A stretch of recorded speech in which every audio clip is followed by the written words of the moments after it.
Hello everyone. Welcome back to part 2 of The Between. Very exciting. I'm back here with our wonderful players and of course our wonderful guest GM, Jason. And we're excited. We're just having a quick chat off stream about like what are our plans, and then Jason said the ominous, well, if you solve it, that'll be great. We're like, if? So we're all a bit like, uh-oh. But so thank you for coming back and watching the stream. Obviously, if you've not seen the first part, then maybe you would like to go see the vault, but we've got that behind. We've got that on Twitch just now, but it's going to be on YouTube later. The audio will also be on the podcast as well. But it's quite easy to follow along. We're quite good characters. I think we're quite fun. So just stay and watch us be really cool and defeating a big horrible spider monster. It's all going to be very good. Final thing I'm going to say before I'm going to pass it over to our wonderful GM, Jason, is that obviously this is a very dark, scary stream. There are obviously content stuff in here that, if you're not interested or if it's like, not for me just now, you're more than welcome to step away from watching it and then come back if you want to join us at some point. I'll try and put some content warnings in the chat, but also I am playing a character, so it might be like, oh god, at times. So, but yeah, let us know what you think in the chat, any theories you have on the hunt that's going on. And yes, and I'm going to pass it over to our wonderful Jason. Sorry, I'm just going to interrupt to say I love TTRPG mom Fiona. Have fun. Be safe. Be safe. Absolutely. Thank you. So why don't we start by having us all introduce ourselves to the viewers. When I call on you, please say your name, your pronouns, anything else you'd like for us to know about you, and also tell us who you are playing, bearing in mind what you are and are not allowed to say about your past. You can say anything you've already revealed, so that is something you can say about your past from now on. But I'll start. My name is Jason. I use he, him. They is also fine. I am the founder and organizer of the Gauntlet gaming community. I host a couple of podcasts over there, including Fear of a Black Dragon, and I am the creator of the games Brindlewood Bay and The Between, and the co-creator of The Between's spin-off, The Between Ghosts of El Paso. Let's go over to Nat. Hello, I am Nat. I use she, her pronouns. I'm a voice actor, director, TTRPGer. I at the moment will be playing Wild Rose Fletcher, the American, because nationality is a character class in this fluid, yes. I'm also very jealous that I don't get my own like gothic Victoriana background because my camera doesn't support it. Like if I try, I become the forest. Which is also quite cool. But, I like that personally. Yeah. I think it looks great. Maybe I'll keep that for if something happens. Yes, absolutely. Mentioned. I'll come back and run Trophy for you, which is our Dark Forest horror game. Nat will be perfect for that. She's got the tech. I'm ready. Let's go over. Oh, go ahead. Sorry. Helen, you go next. Hi, I'm Helen. I don't have anything interesting to say about my life outside this stream. I'm playing Eve, Estrella, the undeniable. So she's very beautiful, and it's kind of messed her up and messed up a lot of people around her, I would say. She's problematic, but I'd say she's your problematic fade waiting to happen, if you weren't here yesterday. That's it, I think. The biggest irony of The Between is that the biggest villain in the story is part of the playgroup. So, who knew? Who are the bad guys? Well, it's an open question. Who watches the Watchmen? Exactly. Helen, do you want to pass it on to either Strat or Fiona? Fiona, please. Oh, thank you. Hi everyone, I'm Fiona. I am the host of What Am I Rolling? So this is my channel, although it doesn't feel like it at times because I am all over the place. But yes, I run What Am I Rolling, which is a twice monthly RPG one-shot podcast. And we do lots of stuff like this, lots of different systems that, need a bit of light shone on them and little, just something different. That's not, say, the big wizard game that's got everyone upset just now. Tonight, I have the absolute pleasure of playing a grandson, and I practiced it all day, but I'm still not going to write the factotum. No, that's basically I'm in the employ of Jonas Hart. I am a servant, and the one thing we have revealed so far about Granson is that in a former life, she was both me and Granson use she/her pronouns. She was training to be a doctor and was one of the first female doctors of the generation, and was seen in an anatomy lesson. Can't even say words tonight, but yes, that is Granson, and I will finally pass it over to Strat. Hello, I'm Strat. He's he, him pronouns. I am a regular voice on the Merely Role Players podcast, where I play a recurring character, Briar, a shape-shifting fae in our current ongoing Vigil series. And this evening, / morning, depending on where you are, I will be playing Granson's employer, Jonas Hart, the Legacy playbook. Jonas comes from a long line of monster hunters. A pretty brutal family that seem to care more about slaying monsters than they do about their own children, it seems. He is both emotionally and physically scarred from 30-something years of monster hunting, and carries the family blade, Requiem, which has been pretty handy in a pinch with a fae already. So I'm sure it will be unsheathed again. We get to see last time that Jonas's ancestor, I can't remember who it was offhand, got to like hang around in Versailles, like, and do their monster hunting there. And meanwhile, Jonas is stuck in the muck of Victorian era London. So I feel like you got the worst end of that hereditary bargain. A family on decline. Yeah. I keep trying to kill things that kill them off. It's problematic. Weird business model, yeah. yeah. So let's do a recap. I'm going to recap first by going over to if you want to go to the threat tab, we'll talk about the Spider Silk Seamstress. You currently, just a reminder, this is the one where, so what's going on is an associate of Hargrave House, Sir Richard Harlow, was found dead. This news was actually brought to you by another associate of his, a woman named Abigail Walker from the Blue Feather Society. But basically, he was found dead, hollowed out. They keep saying that, hollowed out like he was a husk, or a husk is all that was left of him, wrapped in silver thread. And he is one of several people in recent months that have been found dead in this way. The connecting thread between them all is this Ms. Hazel Beaumont, who has sort of been sort of love interest of the various people who were found dead, and Sir Richard being among them. And we know that Ms. Beaumont is a fashion designer and seamstress working out of Savile Row.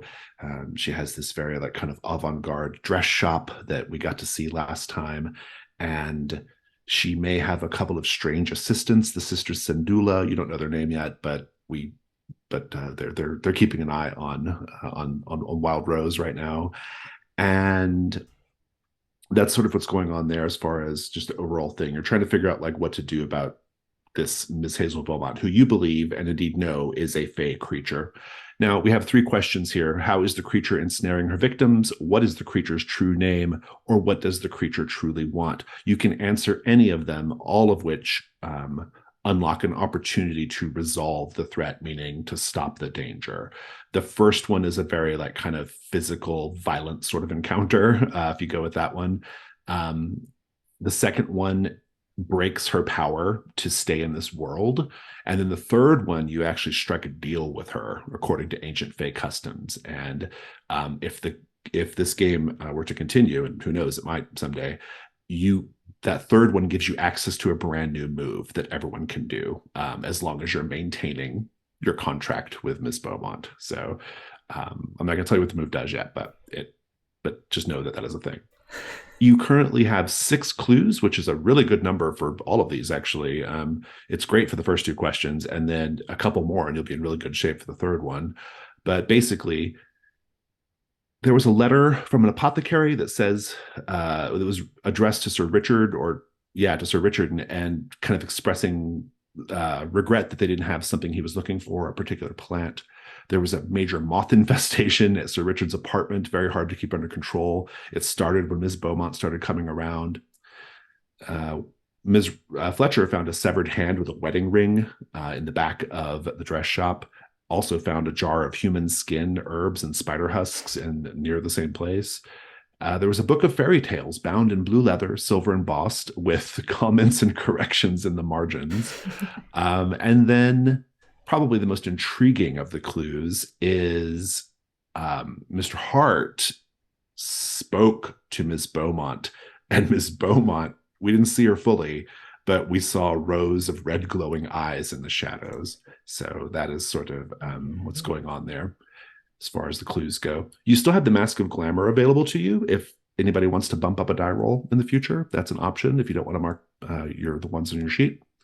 And that's sort of where we're going there. I have not been noting the side characters down here, but if you all have your notes, you can just refer to your own personal notes.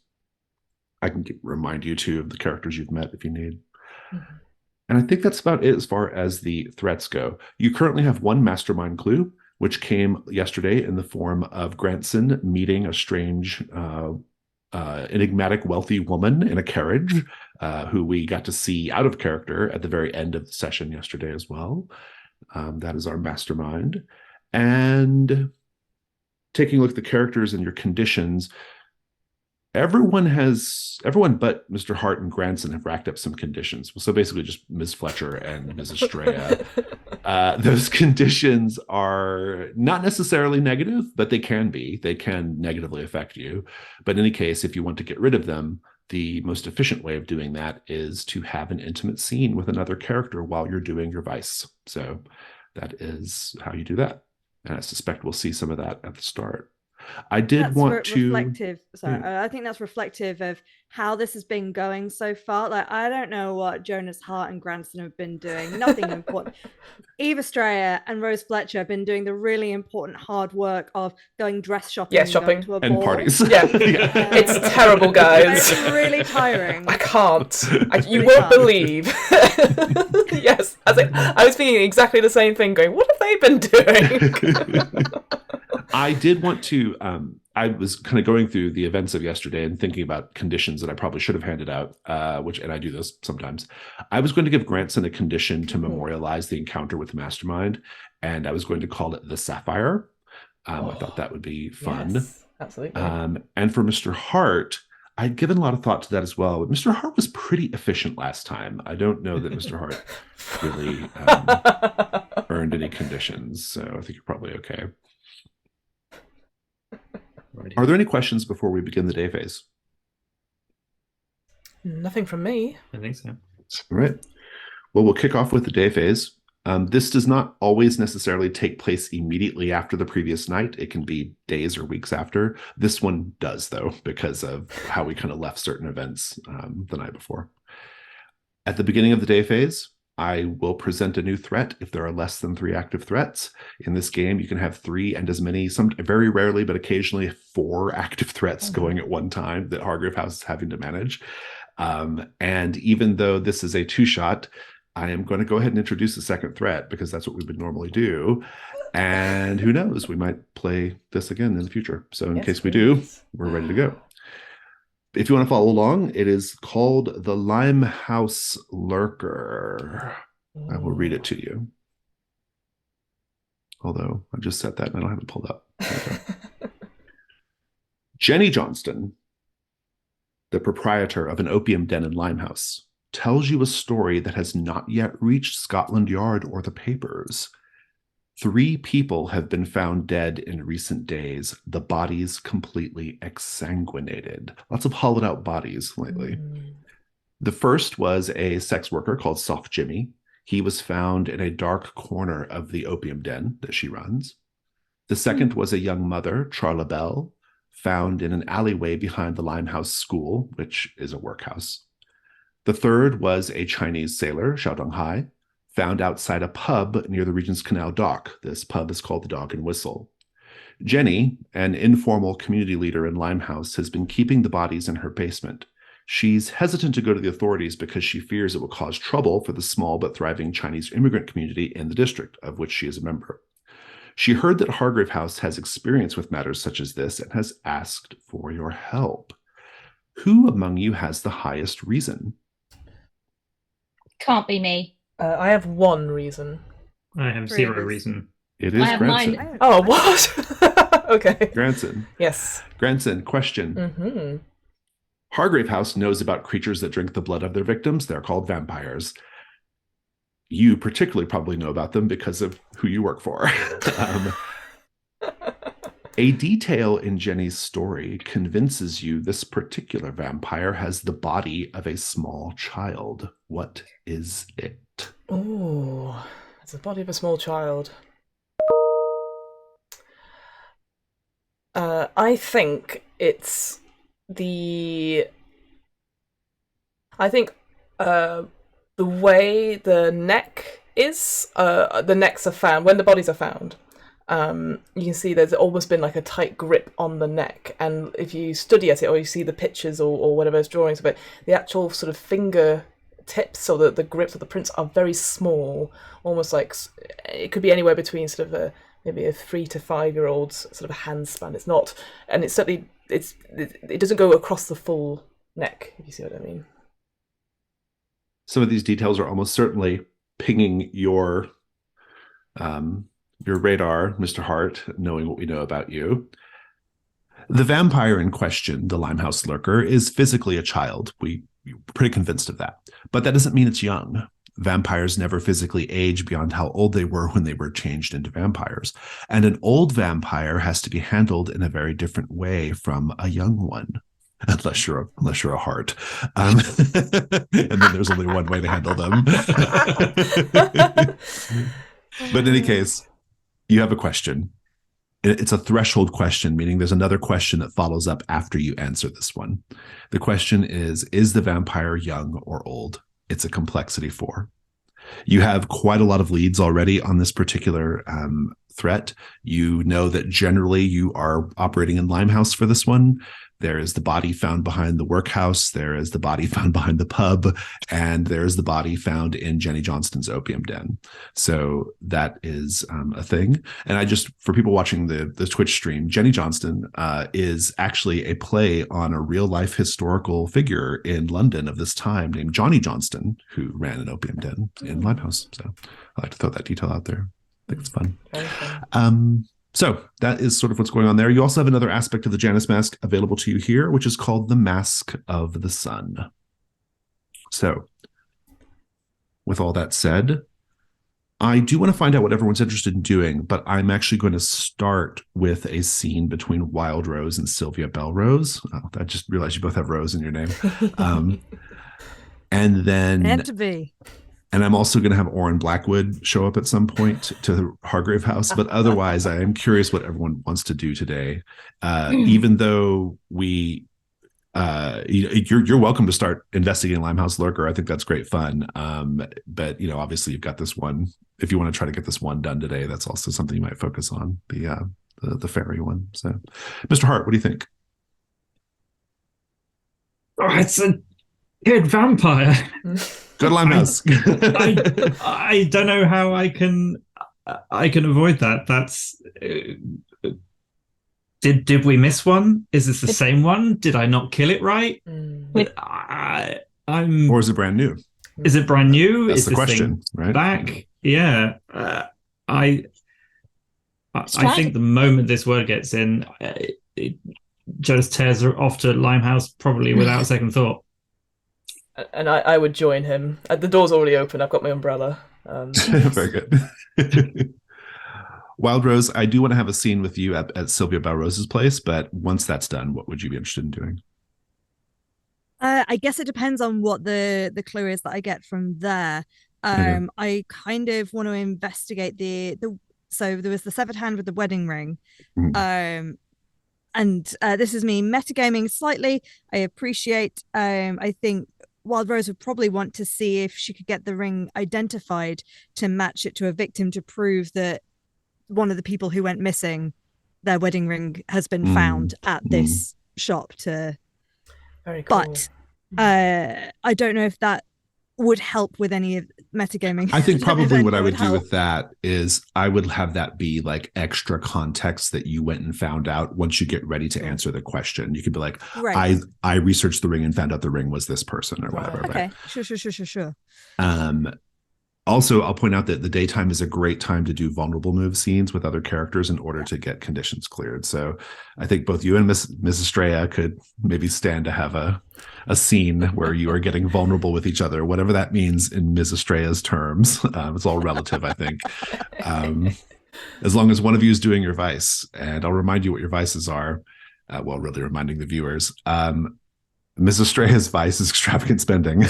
So that is a thing. Or somehow getting your tattoos involved in the conversation, Wild Rose, as long as one of you is engaging in your vice in some way, even if it's the aftermath of extravagant spending, that's also fine. So, but yeah. So with all that said, what do you think, Wild Rose? I'm envisioning that she does not get back to Hargrave House in time to hear about the vampire situation before Jonas has left. Right. So I probably stick to working on the current situation with the dresses. Again, I'm not entirely sure until I know what the clue is that I'm going to get. Okay, we'll come back to it then. Ms. Estrella, what would you be interested in doing today? Okay, so Eve needs to get this trash out of Savile Row.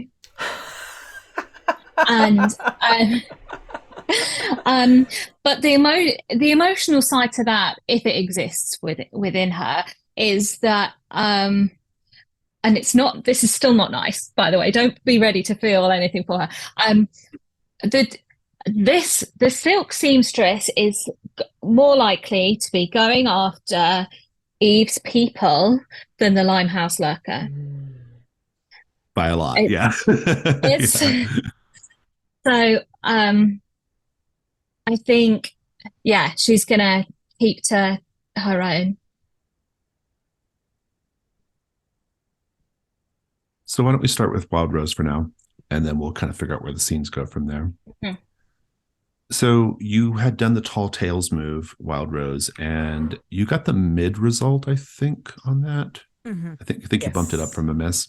And it says on a hit, Sylvia Belrose obviously fell for your charm and will do as you wish or reveal a clue, your choice. You're kind of getting both in a way, I think, here. And so I think we just pick up at Sylvia Belrose's place.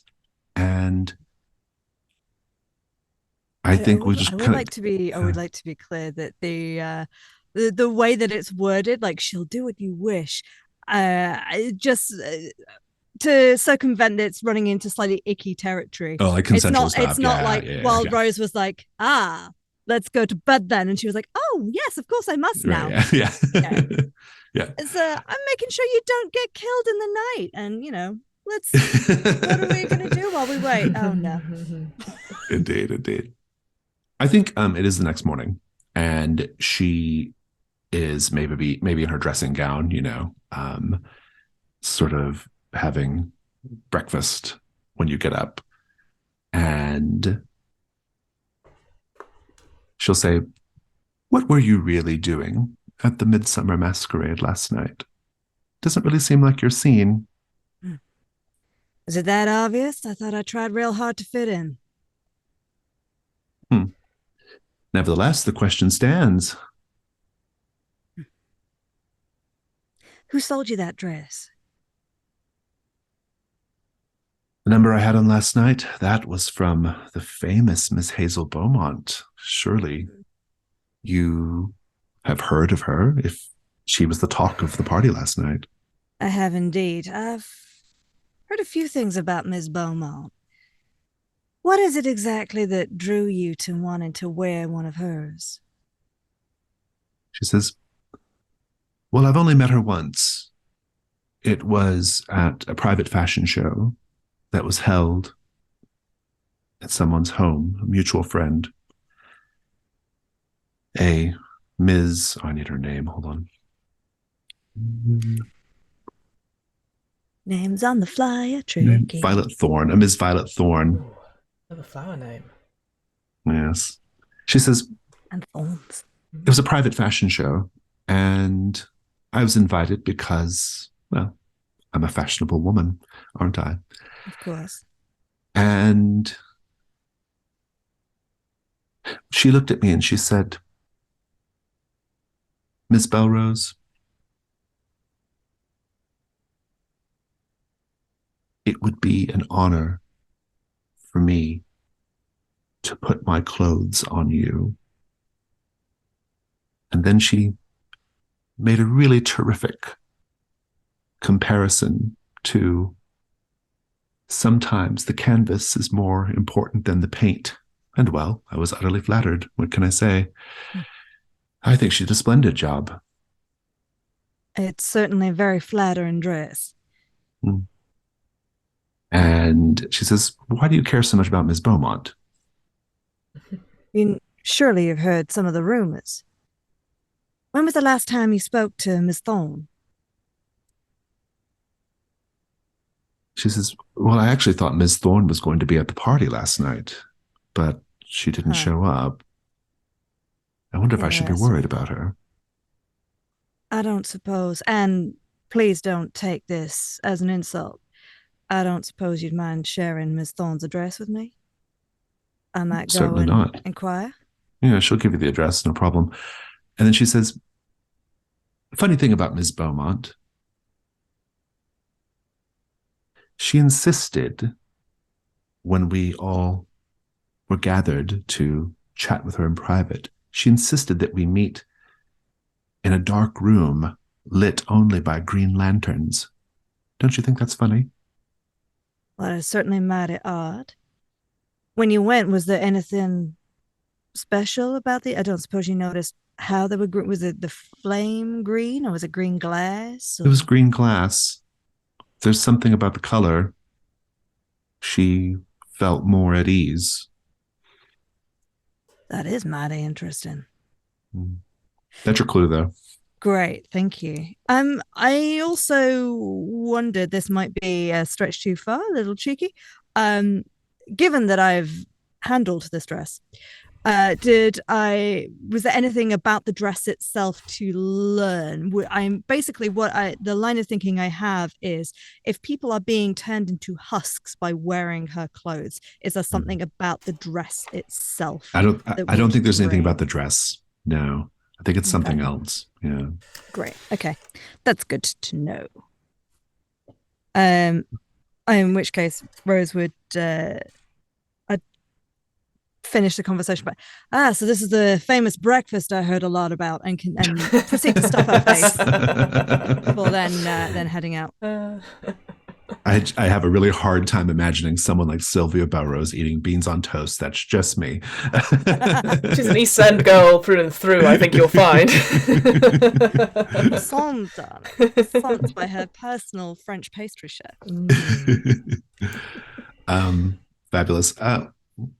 Well, okay. So it sounds like you are just going to, do you want to like go pick up Ms. Estrella on the way to Ms. Thorne's then? Or yeah, I think what it is that the tattoo, the spider tattoo that started itching, the spider web tattoo that started itching last night when the sister Sandula started watching Rose. That's still playing on the back of her mind, and I think she's going to go back to the house because that's where her thesaurus is, that has the cutout in the middle. Oh, yeah.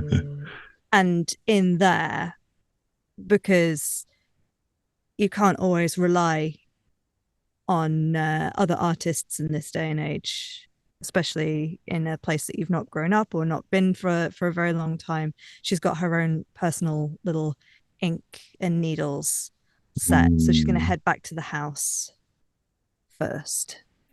That sounds good. We'll pick up with that scene in a bit.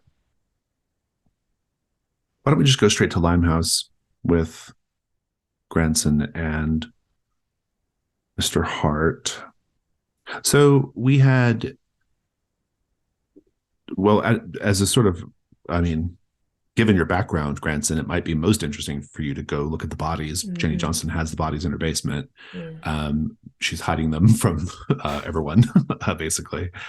But otherwise, there's lots of places around Limehouse. You two want to go, you can split up or go together, however you want to do it. What do you think? Oh, I very much like to go look at the bodies, please. Yes, I would follow. That's where I would go as well. So we'll start in Jenny Johnston's opium den.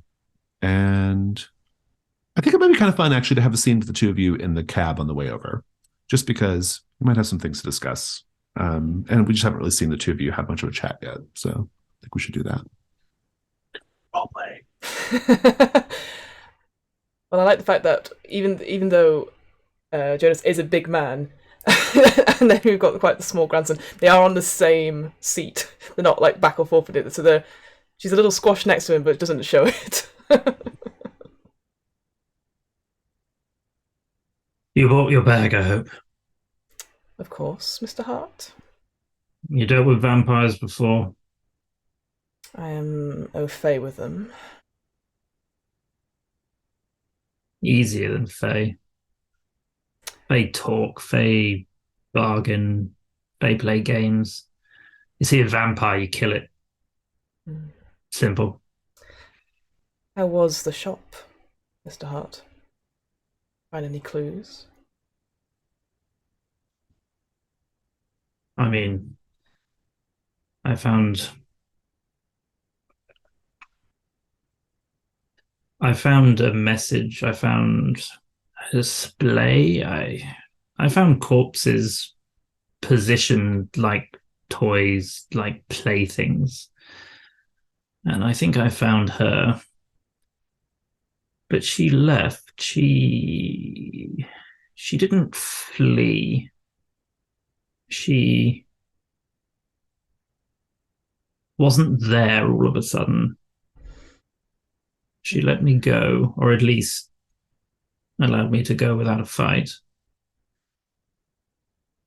She's a threat. She's killing fancy people. Don't buy her clothes, you'll be fine. This seems more immediate. Why did she just taking people go? From the streets. Why did she let you go, Mr. Hart? Maybe because I'm a Hart. Maybe because it's a Fae and it's fickle. It doesn't know what it wants half the time and just goes for whatever brings it the most joy, the most pleasure. I promise you I'm not the most pleasurable company, as I'm sure you know. May I speak frankly, Mr. Hart? If you must. You shouldn't be hiding behind your name. You should... it can only offer so much protection before eventually they will come for you. I think you know this. Everybody comes for me. Everybody comes for my family. Everybody came for all of them. That's why I'm it. I'm left. I am the last Hart. One of them will get me. And then we'll be done. And this stupid family nightmare will be over. And I'd say the world is all better for it. There's somebody watching Sir Richard's house yesterday whilst you were dealing with our, another assassin on your name, I guess. You know who? No, I did not recognise the person per se, but according to the maid, they had been visiting a few times the house, keeping a watch. I suspect they were looking for Miss Beaumont, but... Well, I did have a quick word. She seemed to know you.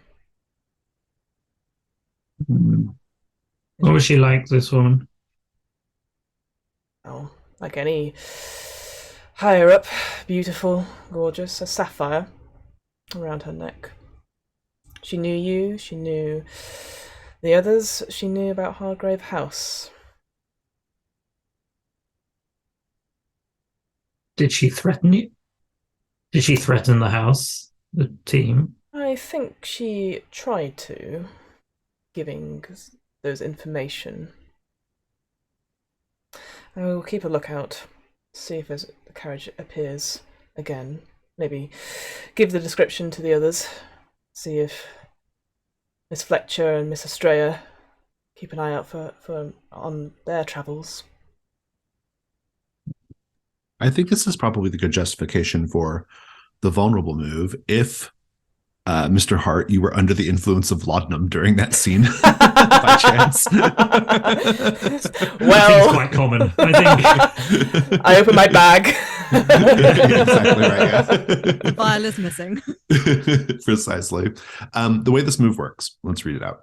So it says, when you have an intimate moment with another hunter, which we did, while one of you is engaged in your vice, which he was, you may clear an appropriate condition. Now, you don't have any conditions, Mr. Hart, but I think unburdening the talk of the Sapphire woman might justify clearing that one, Miss Granson, if you want to do that. Yes, absolutely. And then it says, if it's your vice, Mr. Hart, you can also stumble on a clue. You tell me what it is. It cannot conclusively answer a question by itself, but you get to create it. And it can be for either mystery.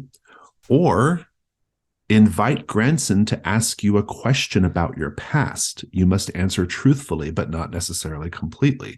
This is another one of the rare mechanical instances in which you're allowed to talk about your past, as long as you invite Granson to ask the question out of character.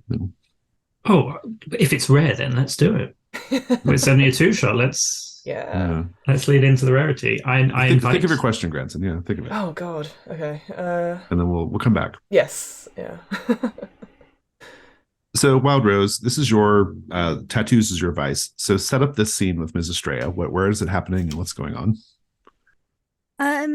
I think Rose will come back into Hargrave House and will probably just be aiming to head straight up to her room, but kind of like bustling in with purpose, because I've got to get this sorted, but also need to head out. I'm envisioning that there's some kind of like, as you walk past through the main hall towards the staircase, because there's got to be a grand staircase, right? On one side, I'm imagining like a dining room where there's maybe leftovers of breakfast that are being cleared up. I don't know whether Eve would be there or not, but Rose would kind of wheel in and like grab another pastry or something and then like storm up the stairs. I don't know where Eve would be at the time, if you would even be there. I think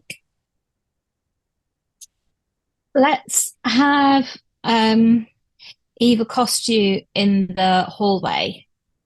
So potentially she's been waiting for you to return, because she's not daft, and she'll have known where you've been.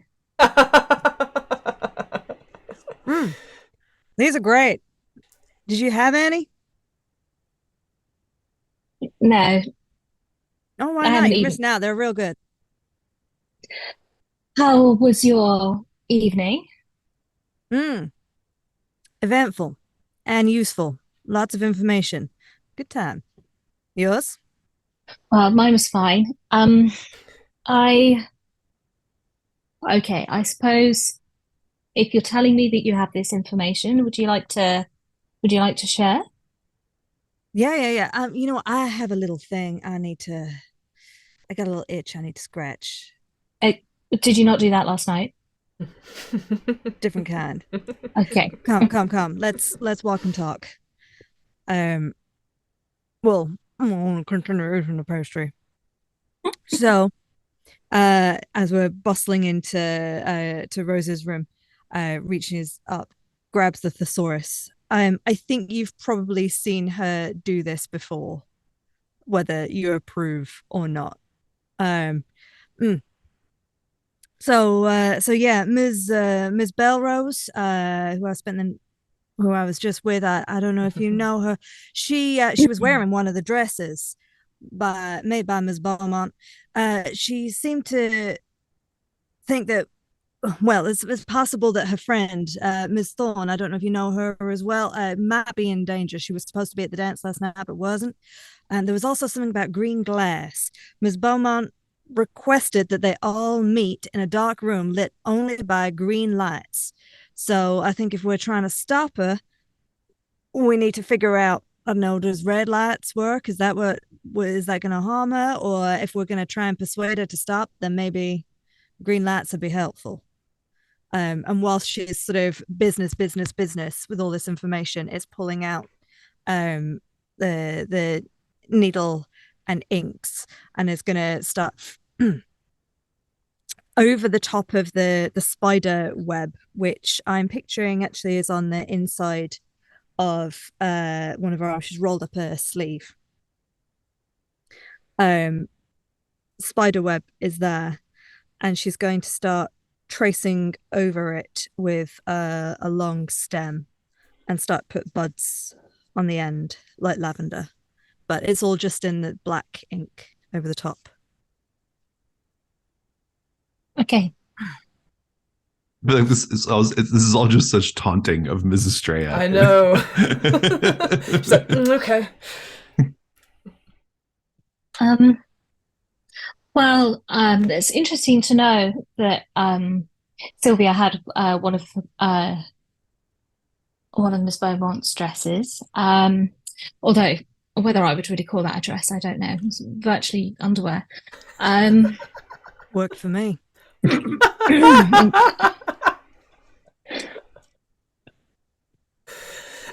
Fine. So that's all very strange with the lights. Were you thinking that you would go and try and see Violet? That shouldn't be a problem. I do know her. Oh, great, good. Yeah, I mean, Sylvia gave me Violet's address, but if you want to come with, if you know her, that might be better. I'm Well, I mean, hoping I've she's got half a alive, and if she is, then it'd be better that you turn up than I just bustle in as a stranger. Yeah, I think if there's anybody at home, I've got a chance. I will get through the door, and there's no chance you would. So, I could probably find a way, but I take my word for it. okay. So do you how long is whatever this is gonna take? Is that a spider? Is that a spider web? Was a spider web. Trying to get rid of it. It's been itching me something awful since last night. Did you see those two ladies dressed in full-length veils, lace veils? It was a masquerade. It was Strange. slightly outside the theme, but I did notice them, yeah. Yeah. I think the moment you speak those words, you will hear glass shattering from a different room, somewhere in the house, on the second story. Pull out my pistol. Before we get too far, I do think you probably can make the case for clearing intrigued and slightly concerned, Wild Rose, since you are feeling yourself right now. I don't sorry, I don't feel that Eve makes intimate scenes very easy. But, what? there you go. And then I think you could probably make a case for clearing toast of the town, Mrs. Straya, since you're having to like listen to this this great absolute fucking escapade. Blasphemy. Yeah, this Sorry. escapade that you were not the center of. Okay. But the question, though, since this is your vice, the tattoo stuff, Wild Rose, you can invite Mrs. Straya to ask you a question about the past, or you can stumble on a clue right now. Oh. I mean, we do have a lot of clues. Yeah, you do have a lot, and you have one coming with Mr. Blackwood too. So yeah. Are there any other benefits of Eve asking a question about the past other than just it's a fun roleplay moment? Just fun to learn the moment. Yeah, learn about you. Yeah, you don't get to talk about your past very often. So, yeah. No, that's true.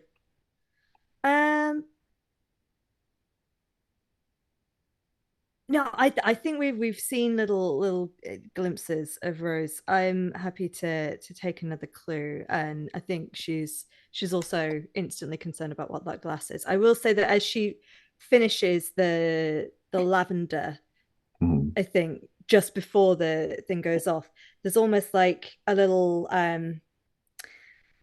puckering, prickling of the skin as if something spiky was pushing out the other way from Oh, underneath the skin, just a little along the tattoo that's been formed, oh, is that and the then it clue? seems to settle. That's really good. Yeah, Oh, it can I be a like that. clue. No, that Yeah. was I was linking it to the curse, but Oh no, I love it. I mean, well, so no, I think it's great. I think maybe like there's a connection to the flower, right? Yeah. And and the seamstress's power that could be really interesting. Um, you get to define the clues, so that I mean that sounds good to oh, me. Yeah, I see. Cool. Yeah, I'll take it. yeah. Someone note that for me. Shattering glass. At the same time, the front door of Hargrave House. Ding ding ding ding. Ding ding ding ding. Granson's not around to answer. Someone has to get the door. Wait, do we not have any other servants? Just Granson. That's it. Lord's sake. But it seems like there's more servants because Granson does everything. Because I just appear behind you when you need stuff. I'm like, here you go, and then leave. So glass shattering in one room upstairs, doorbell ringing downstairs. What are you both doing? I mean, do you want to be the presentational face and answer the front door? I'm not going to touch the door, but I can receive the guest if you'll go and Well, there's answer. someone breaking in upstairs. I'm going that way. We'll So you have can to wait stand behind outside. the door and waft it if you like, but if you want to speak to the person on the other side, you're going to have to open it.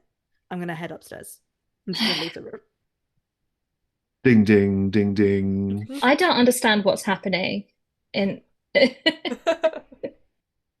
why are all these people suddenly immune? It's impossible. What am I gonna do? Um, That's a good. Am I not supposed to be immune to Eve's charms? Am I supposed to be doing that's up to exactly what you. she said? Oh no, I'm going upstairs.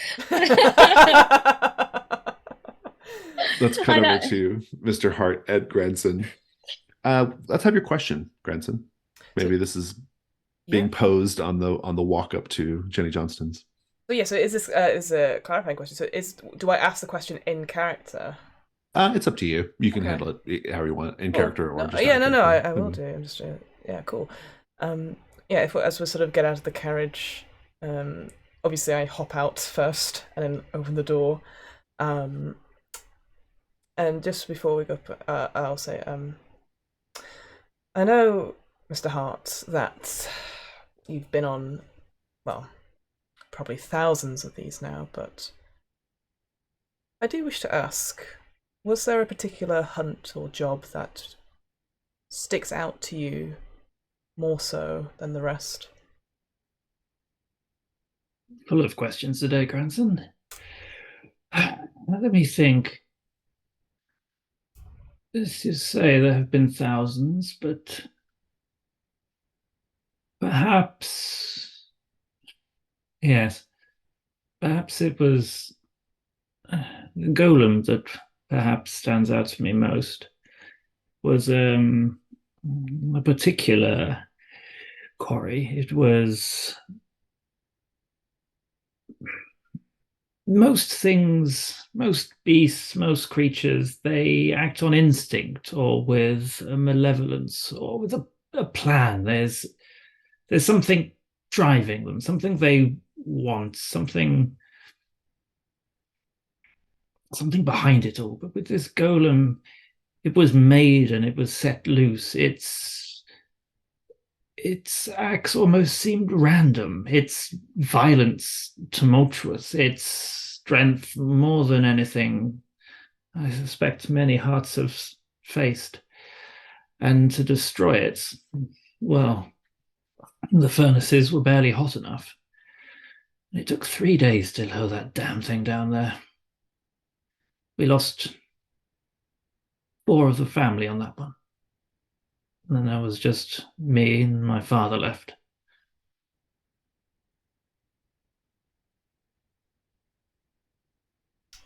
Carry on in silence, mulling that over. Jenny Johnston's opium den is dim and smoky. You enter it through a side entrance in an alley. Dim and smoky. There's a heavy ammonia-like smell. This is what opium smells like when it's burning. There are people lounging on cushions, even in the middle of the day. Quite a lot of them lounging, smoking from their pipes. There are also these sort of like little private cubicles as well in the space. They don't have doors, but they have a little bit of privacy because they're sort of set off from everybody else. Let's paint the scene, everyone. People from all walks of life patronize Jenny Johnston's. What do we see that indicates this?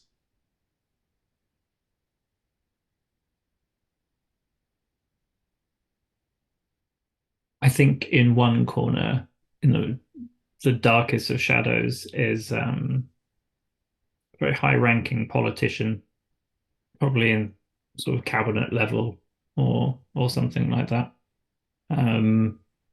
enjoying, the wares, and probably in the company of someone that they wouldn't want to be seen in the company of. I think she's got a lockbox that no one else sees, but in this sort of narrative way, with the camera sort of zooms in so we can see it. The inside the lockbox, the methods of payment range far and wide. We have cash notes, we have coins of various degrees of well looked afterness, for want of the actual word. But there's also things like where people have wanted to keep going when they've run out of cash. There's like silver pocket watches and things like that. But on the other end of things, there are a couple of IOU scraps, or I nearly said the deeds to a sheep. That's not what I meant. I meant like you can have some stock. Yes. I don't think they do deeds for It's Victorian London. We can do whatever we like. Historical accuracy be damned. I owe you 10 geese. Things like that. I love it. I think building off that, obviously not the sheep, but in the general, the different sort of different currencies and stuff like that, you hear snatches of different, like, half murmurs, people dreaming, people in their sort of fugue state, but they're speaking in different languages. There's only like a scrap of maybe English here and there, but there's different dialects, different regional languages, and then obviously there's bits of French, bits of German, perhaps, bits, Chinese and Japanese, or Korean, all over, sort of intermixing as they're all experiencing the same sort of emotional state, and just saying, sort of gasping and doing bits. Gasping out of sort of ecstasy. I can't even say the word. Happiness, joy. Yes.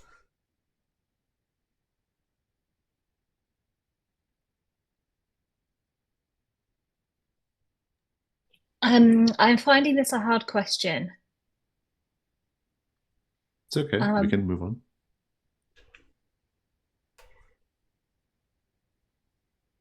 Oh, I don't want to not have anything. But well, maybe tell me about the I'll give you a lead. Maybe what's hat check like? How does that represent all the different social classes of London? Yeah. Coat check. Yeah, no, funnily enough, the first thing that came into my head when you posed the question was lost property. Yeah. Perfect. But then I thought, is she really giving people things back? Like, she's a community leader, but then it's an opium den, and it's a bit so I don't know, maybe there are certain things that are obviously somebody's, so it could be that like on the inside of a door by where the hat check is so there's a monogrammed hip flask, and there's like a memento mori ring with somebody's hair in it. So she has and then there's other things that might look quite standard, just like a regular, they might look like a regular handkerchief to you and I, but she has a sense of if something is meaningful, sentimental to somebody, and then she will be endeavoring to get that back to the person. But a lot of it's probably just sold, or I was going to say re-gifted, but you know. I like the idea that it's like a Schrodinger's lost property box, whereas if you're the right person, it exists. Yeah. But if you're the wrong person, Hargrave House is being paid. Yeah. Hargrave House is being paid with like lost buttons and hip flasks. You can't keep doing this, Wild Rose. We need the rent. Get paid in proper money. All right. To be clear, Hargrave House doesn't accept payment for what they do, but I just thought that was funny. Okay. Wait, what? So, hang on, whoa. We need a meeting, guys. That's really nice. Do it for the love of the game. Oh, yes, true. So why don't we just set up the next couple of scenes before we take a break? So the two of you have entered the opium den. Jenny Johnston comes up to you, Mr. Hart. She is, I think she's the kind of person who has, generally speaking, a very soothing disposition. She is well put together, hair up in a bun, dark taffeta gown. She's the kind of person who, I think she knows everyone's name, and she keeps very, very close, like, she has very good memory for who owes what and what she owes to people. And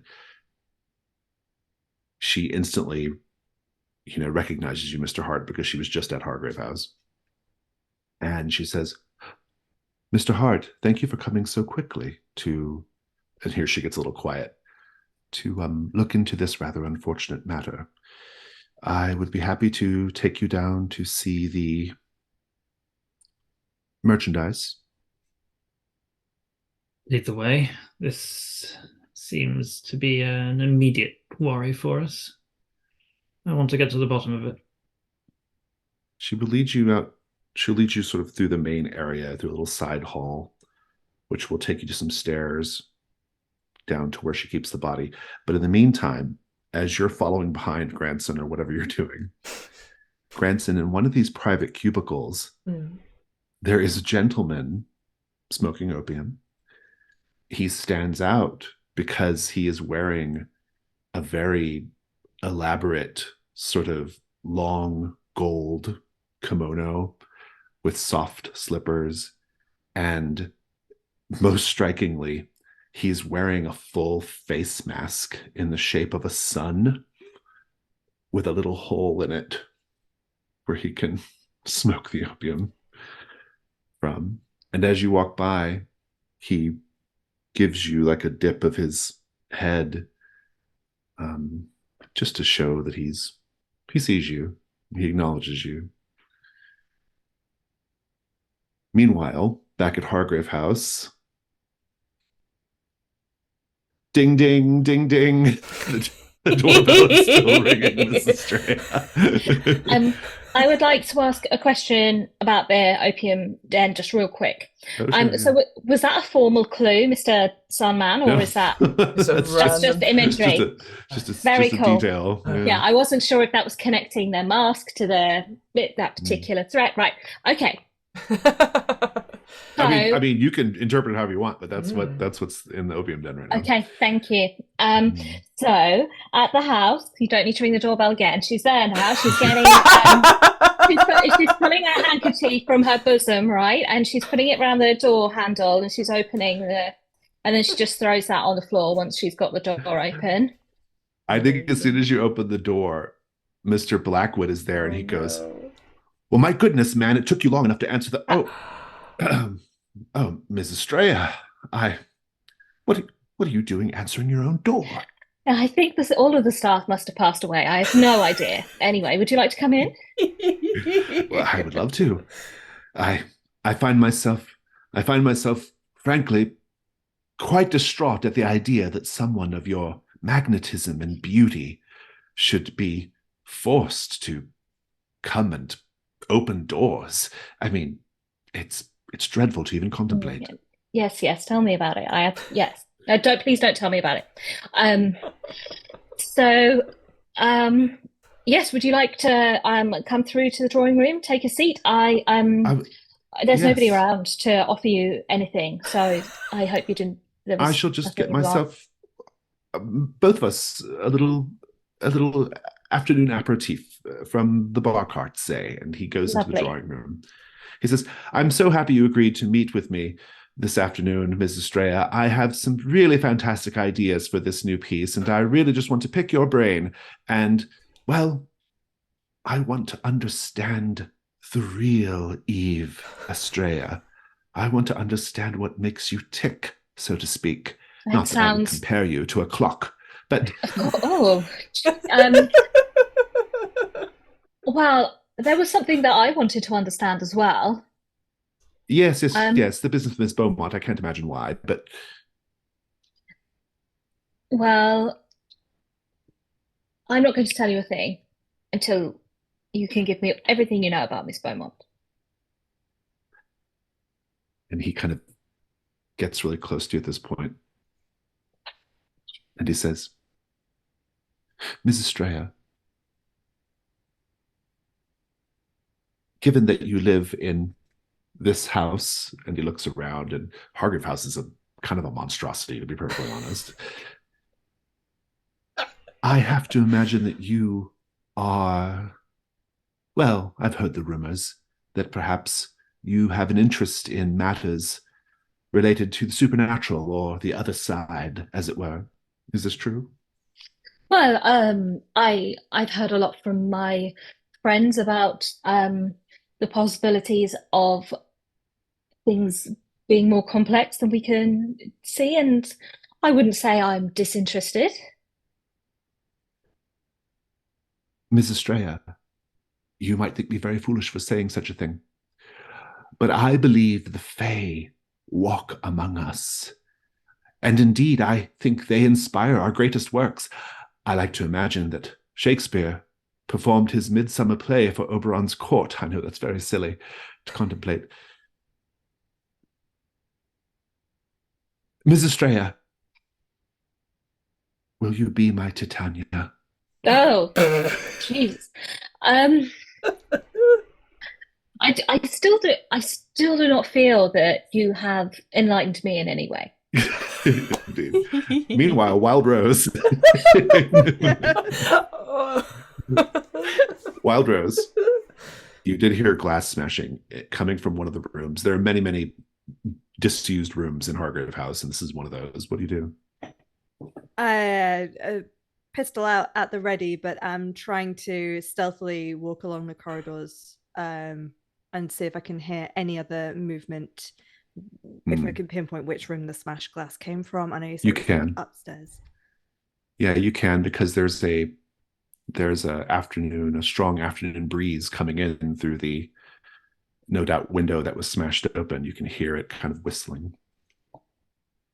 Great. Can I hear any, if I sneak up to the door of that room, can I hear any movement inside?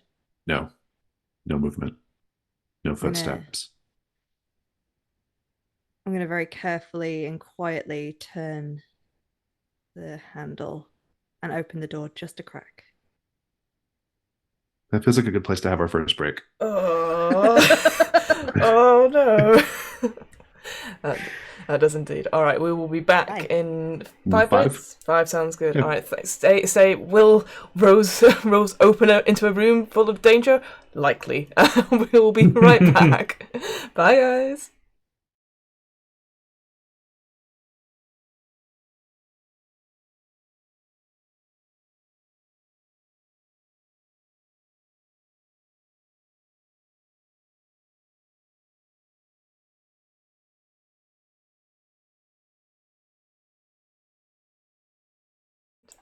We're back! Hooray! Woo! We'll head back to Jason. Right. Why don't we check in at the opium den for now? Granson, are you just following behind Mr. Hart, or are you going to do some investigating of your own? I am intrigued by the bodies, but I think I will let Mr. Hart go ahead because obviously Jenny has spoken to him, and I think I'm sort of unseen at the moment. So apart from this man in the sun mask, so I think I will stay around here and sort of just. I think what I would do, I would walk up and down the cots and see if there's anything else out of place, perhaps other than obviously people. Out of their mind on opium, I think, and just see what's around, and definitely keep a watch every so often, a glance back at the man in the sun mask. Very good. And Mr. Hart, Jenny takes you down into the basement where she has, you see the bodies, they're wrapped in canvas and stacked atop one another and clearly shaped like bodies, so you know what they are. There are other things down in the basement as well. But she has a lantern that she gives you, and she says, well, I have to go back upstairs and manage my business, but do let me know if there's anything that I can do to assist you, Mr. Hart. Certainly. Best we take it from here, I think. Thank you again for coming with such urgency. It's what I was born for. Apparently. She gives you a funny look at that remark, but then goes upstairs.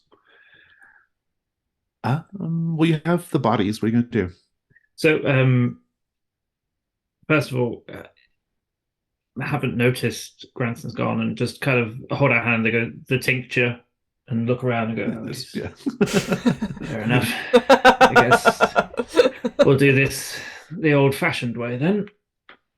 I'm going to just whip out Requiem to cut through the bindings to reveal the neck of the top body. Just lift it up and look at the wounds on the neck. And then just take a little finger, and I'm just going to push the finger into one of the wounds, just put it round, bring out, and then just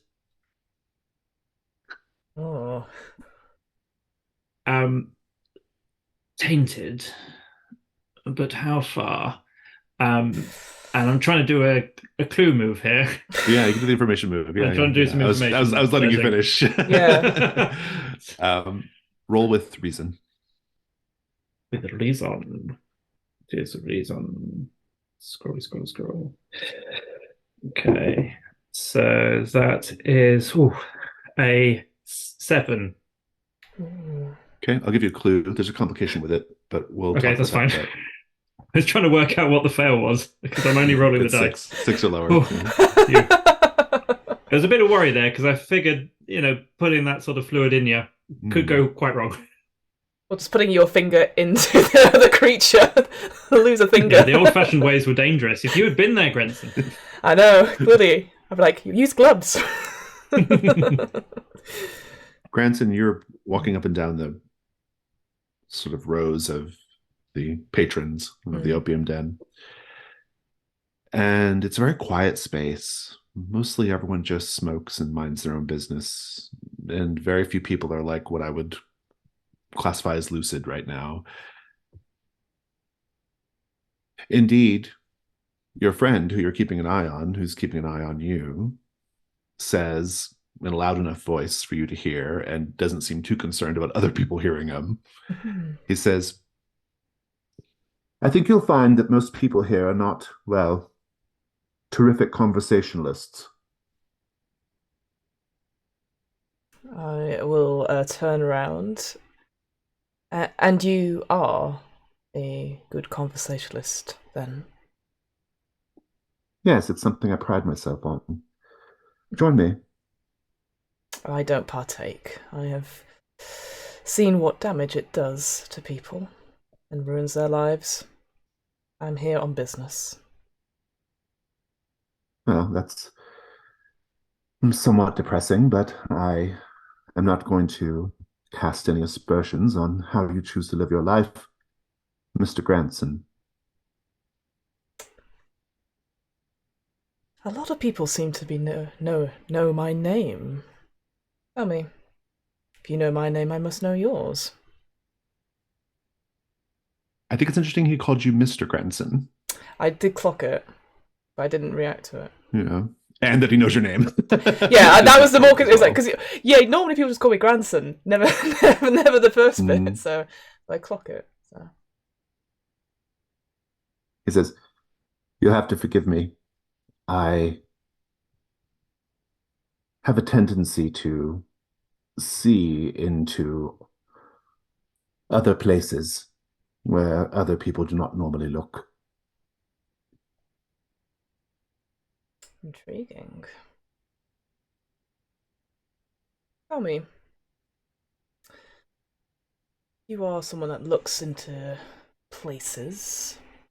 You must know a lot of what's been happening below. What is down there? I may know a little something about it, yes. I have to be careful what I get myself involved in. You see, anonymity is very important for me. I am a very highly placed member of the royal family, hence the mask. I can't be seen in an establishment like this, and I certainly can't be seen getting involved in murders. For one that requests anonymity, you do sort of stick out. I mean, there's not many people here with wearing such fine attire and a mask, so I guess out of place. You should have been at the ball last night, probably. Yes, the Midsummer Masquerade. I considered it, but then I wouldn't have the strength or wherewithal to be here with you right now, would I?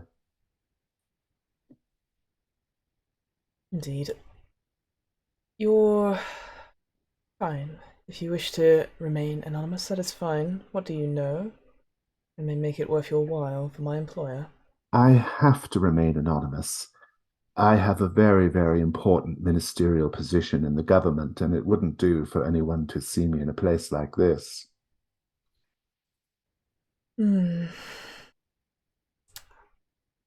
Well, I will be the judge of that. Depending on how good the information is and if it costs other people's lives. Make the information move. I will try. With sensitivity. No. Alright. That is a 7 total. We'll come back to that.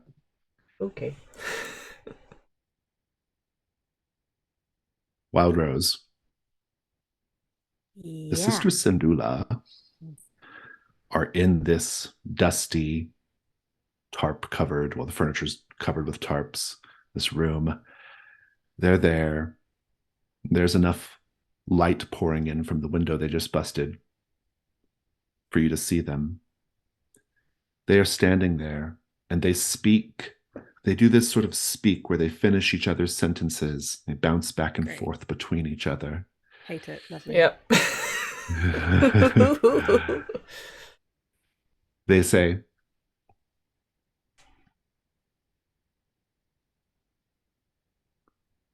my, aren't you a pretty one? A pity about those clothes. You should meet our mistress. What a vision you'd be once she's worked her magic on you.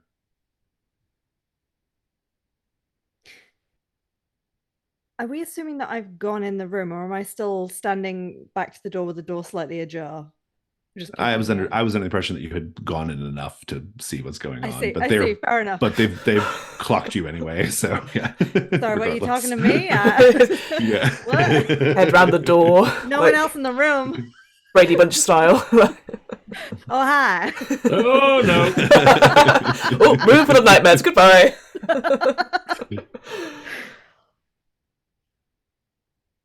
I mean, it's a very generous offer, but I don't buy things from people who knock at the front door, let alone throw bricks into our window and break in. Well, we are here merely on an errand for our employer. We request that you cease your inquiries into our employer's business. Do this, and we will restrain ourselves. Oh, mighty generous of you. What exactly is it that you think that we're doing? And at this point, they have started to lift into the air ever so slightly. They're like a foot or two off the ground, and they're very slowly floating, blanking your position. And they say, we are not inclined to negotiate. We are, however, inclined to send a warning to your colleagues. Oh, am I the warning? You can be.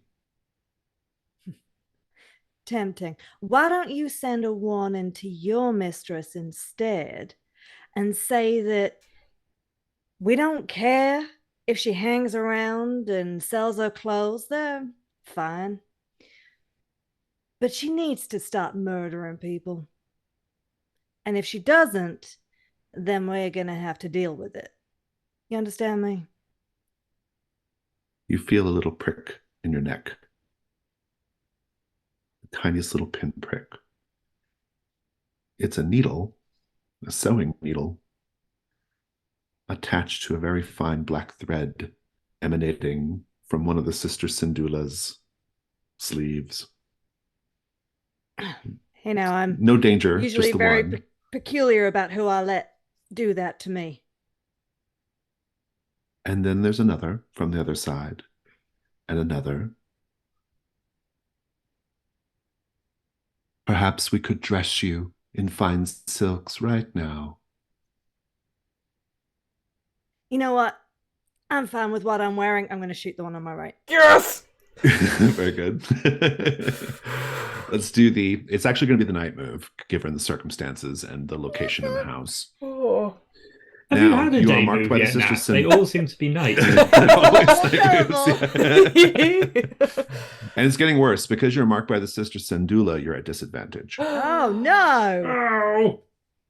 Oh. Okay. And because of their supernatural nature, you're rolling sensitivity. Oh, this is terrible. And but first we have to negotiate stakes here. So you are trying to I'll let you chase them off or destroy them as you wish, but what are you afraid is going to happen if you fail? If I don't stop them, then not only is Eve downstairs, but I'm assuming that their conversation was loud enough that it carried up the stairs, that I know there's the artist fellow is down there as well, who, I've not had a big conversation with, so I don't know him that well. I'm assuming is an innocent at this point. So if I don't stop them, then they might head downstairs towards them. And if I'm not good enough of a message, maybe Eve would be. It's worse than that. If you don't stop them, the reason why you will not have stopped them is because you will have been permanently wrapped in silver silk cocoon, dangling from a chandelier. Let's get dice on the table. You have 3 dice. Take the 2 lowest, please. Great. Okay, that one is cocked, but this is looking terrible already. Yeah, okay. That is a 4. You've got masks. You are bombarded by threads and needles. They fly out by the dozens, by the hundreds. They pierce every part of your body. They're working very quickly.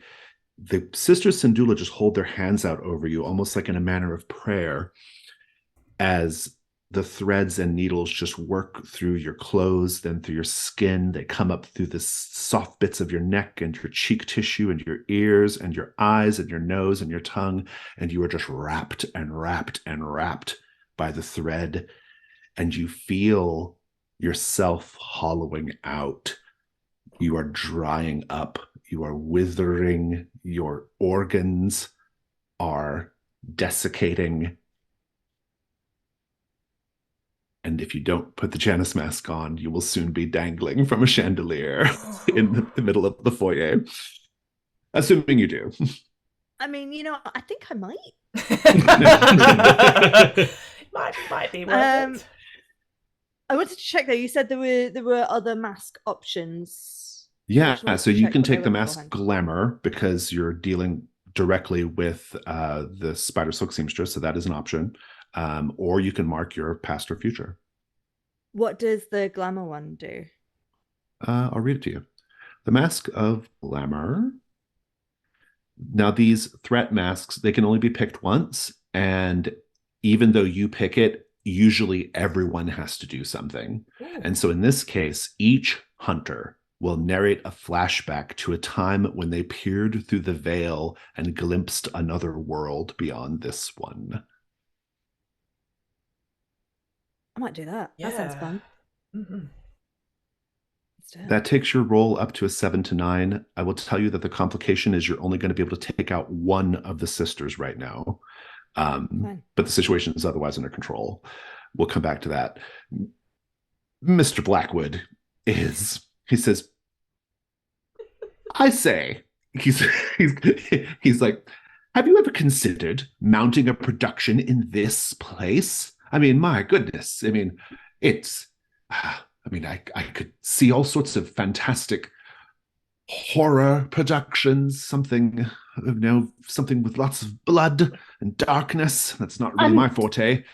I know that you are hideously dressed today. Would you like to tell me about what you were wearing yesterday? That was very interesting to me. Yes. If you insist, it was a gift. It was a gift from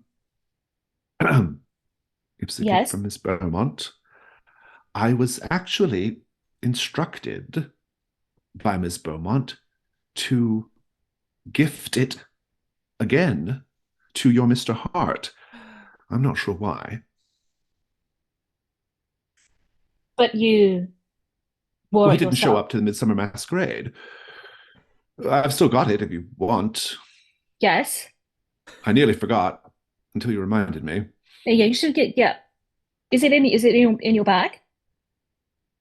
Yes, I suppose it is. Yeah, come along then. And he pulls it out. Here's the interesting bit. The vest interior it's lined with thorns.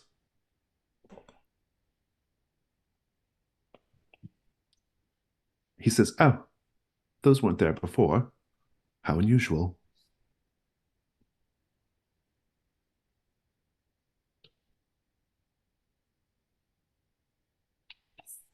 But that's actually a clue.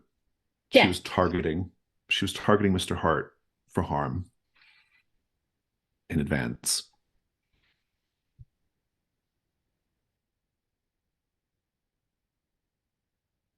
Okay, so our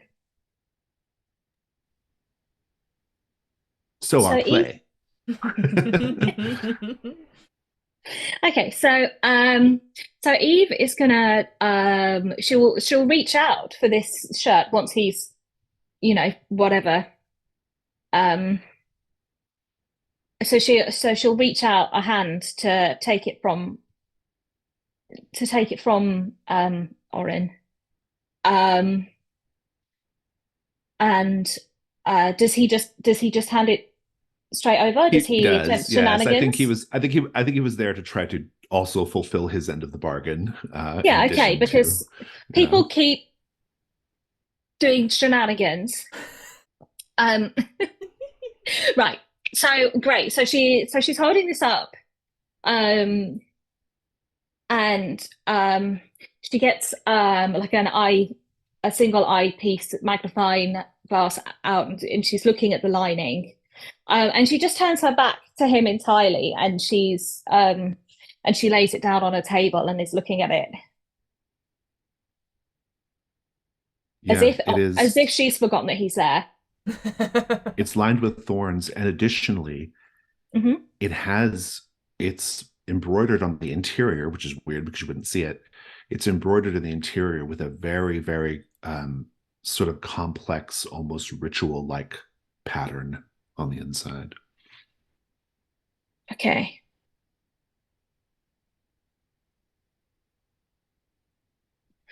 Mr. Blackwood. um, um, Oh, yeah, you may go. what about what about Oberon's What court about, and excuse, Titania and well, all right. uh, If yes, all right. Perhaps I could this seems like there's a lot of space here. Perhaps I could take up residence and do some writing and you can leave. he's like, all right. And he goes and I guess I'll just show myself out then. I think well, that's your best option. I think he stops momentarily when he hears gunfire, I guess. Wild Rose. Yeah. Go ahead and finish that up with one of the with you can destroy one of them, but the other gets away. What does it look like?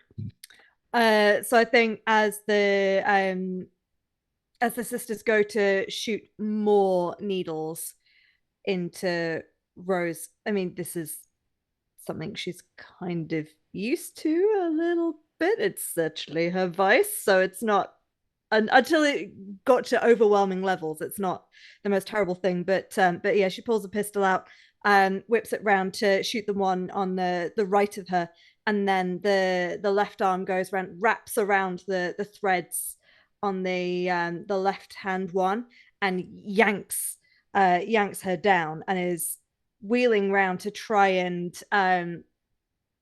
to bring the threads round to if the one on the right has not quite died from the gunshot, wheels around, pulls the threads, wraps them around her neck and chokes her with them, but and then goes to fire again at the other one, who has disappeared out the window in the meantime. The one you destroyed collapses into a swarm of spiders Yeah. crawling. They just crawl out of the gown. How does that make you feel to be covered by all these scampering spiders? I'm going to very fruitlessly shoot a few more. Very good. Fuck off! Just like bang, bang, bang. Orrin Blackwood runs out of the house now, Mrs. Straya. And Mrs. Straya, there's gunfire going on upstairs. We'll cut away from this for a moment. Mr. Hart, let me give you a clue. Oh, yes, please. With your very vivid description of your forensic inquiry. Let me tell you what you find.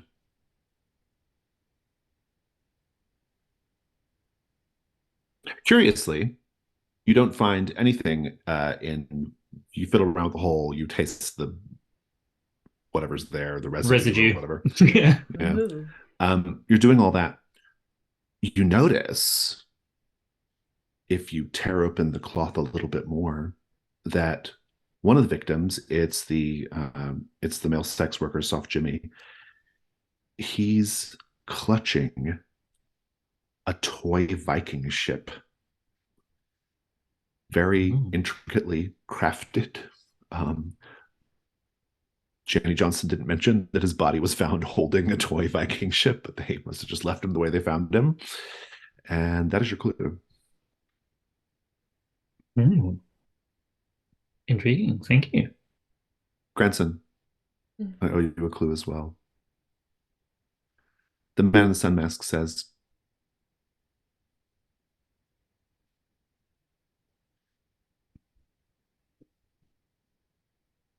Grandson,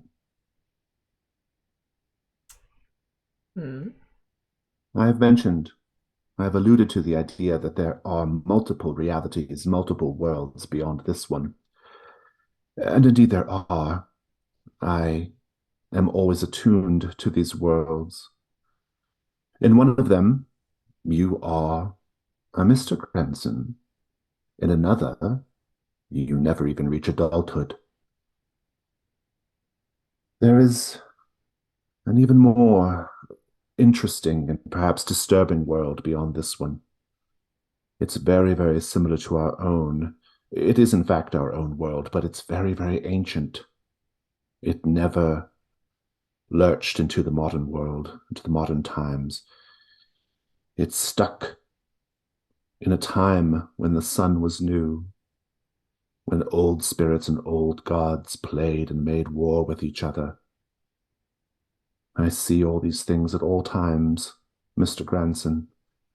With all my eyes, it is magnificent and terrible and bloody and every other awful, wonderful thing you can imagine. And I have seen your lurker.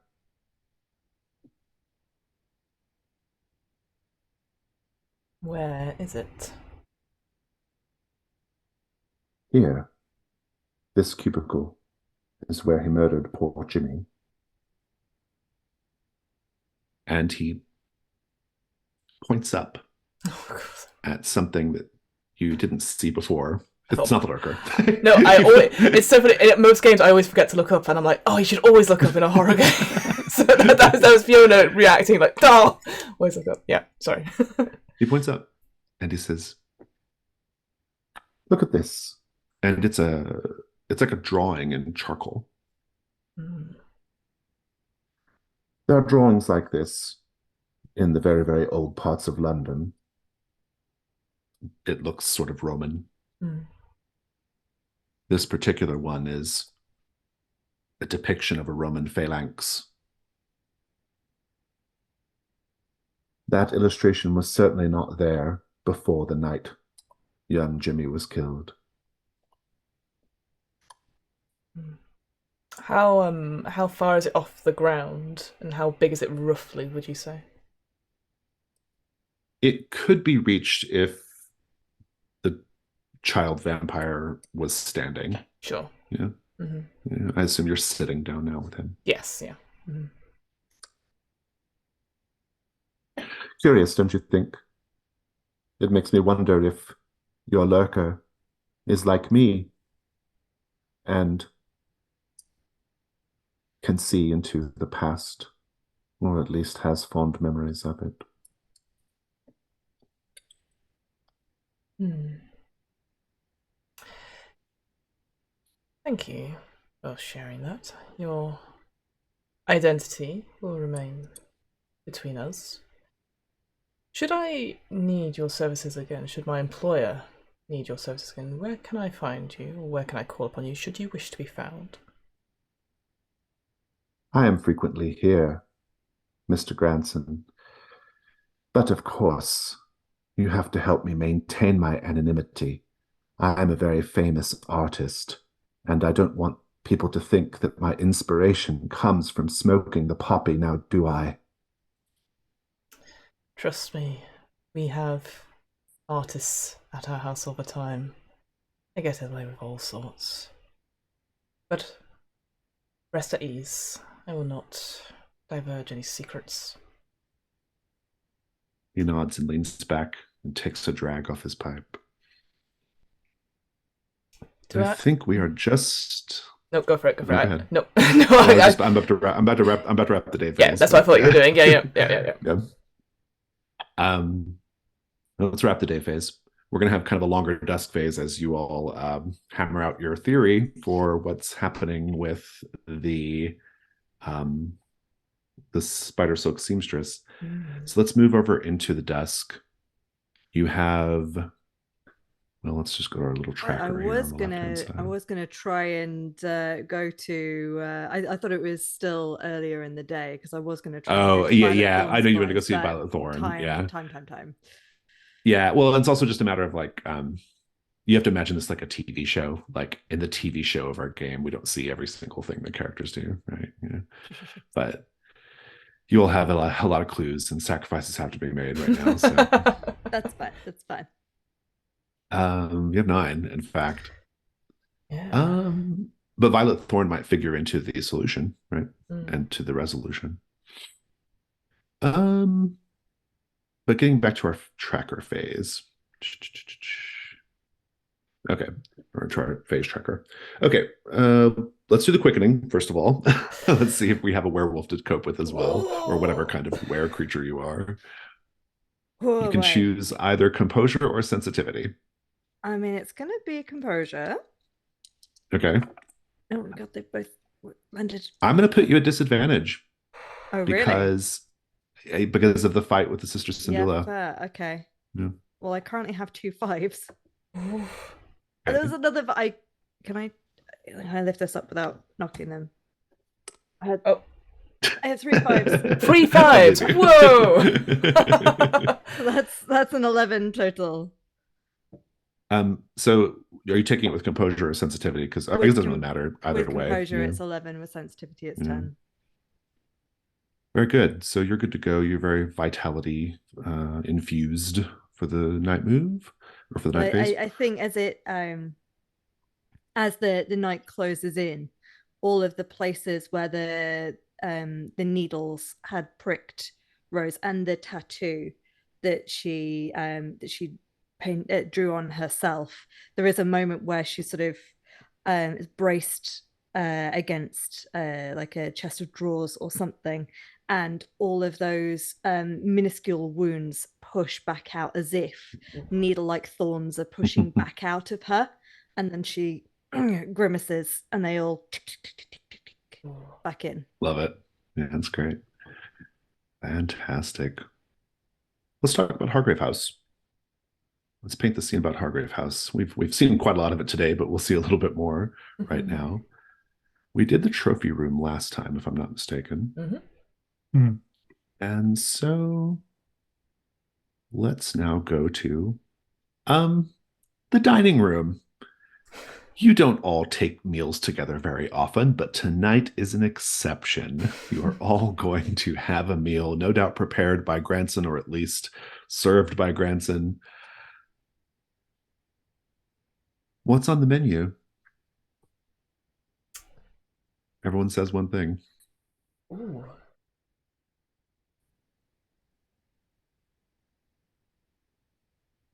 Well, of course, not necessarily the main course, but for pudding is Granson's special, which is just, when the cloche is lifted up, it's just looks like a grey brick.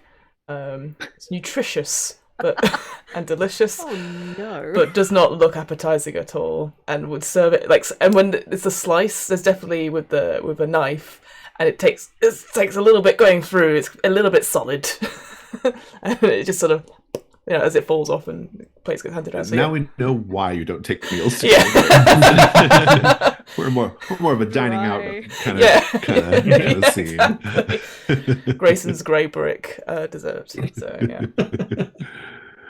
Very good, very good. What else is on the menu? Oh, a big old vat of roast potatoes.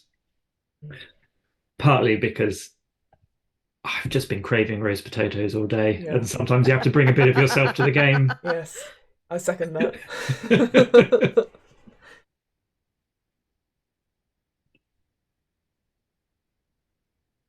Oh, I said whiskey at the start. Oh, I didn't hear you. Sorry. Oh, just whiskey? Whiskey and potatoes? Whiskey. Great to have a whiskey course. See, Granson's grey brick dessert doesn't look so bad now. By the time you get there. Yeah.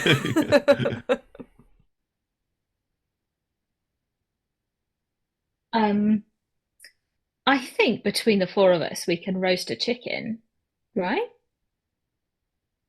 This image now of like 3 posh people and Granson just staring at an oven going, oh. Yeah. Rose only knows how to do it if it's on like a skewer over a fire. Let's keep going with the desk phase. Okay, so the next thing to do is to answer this question. Now, you have a lot of clues. You have a good number for all of the three. You don't have to use all of them, but for each clue that you incorporate into your theory, you get a bonus on the die roll. The die roll basically starts at minus the complexity, and then you add one for each clue that you work into it. And so that's sort of the goal here. And I usually like to kick this off by just asking if someone has a question they want to focus on and what they think is going on,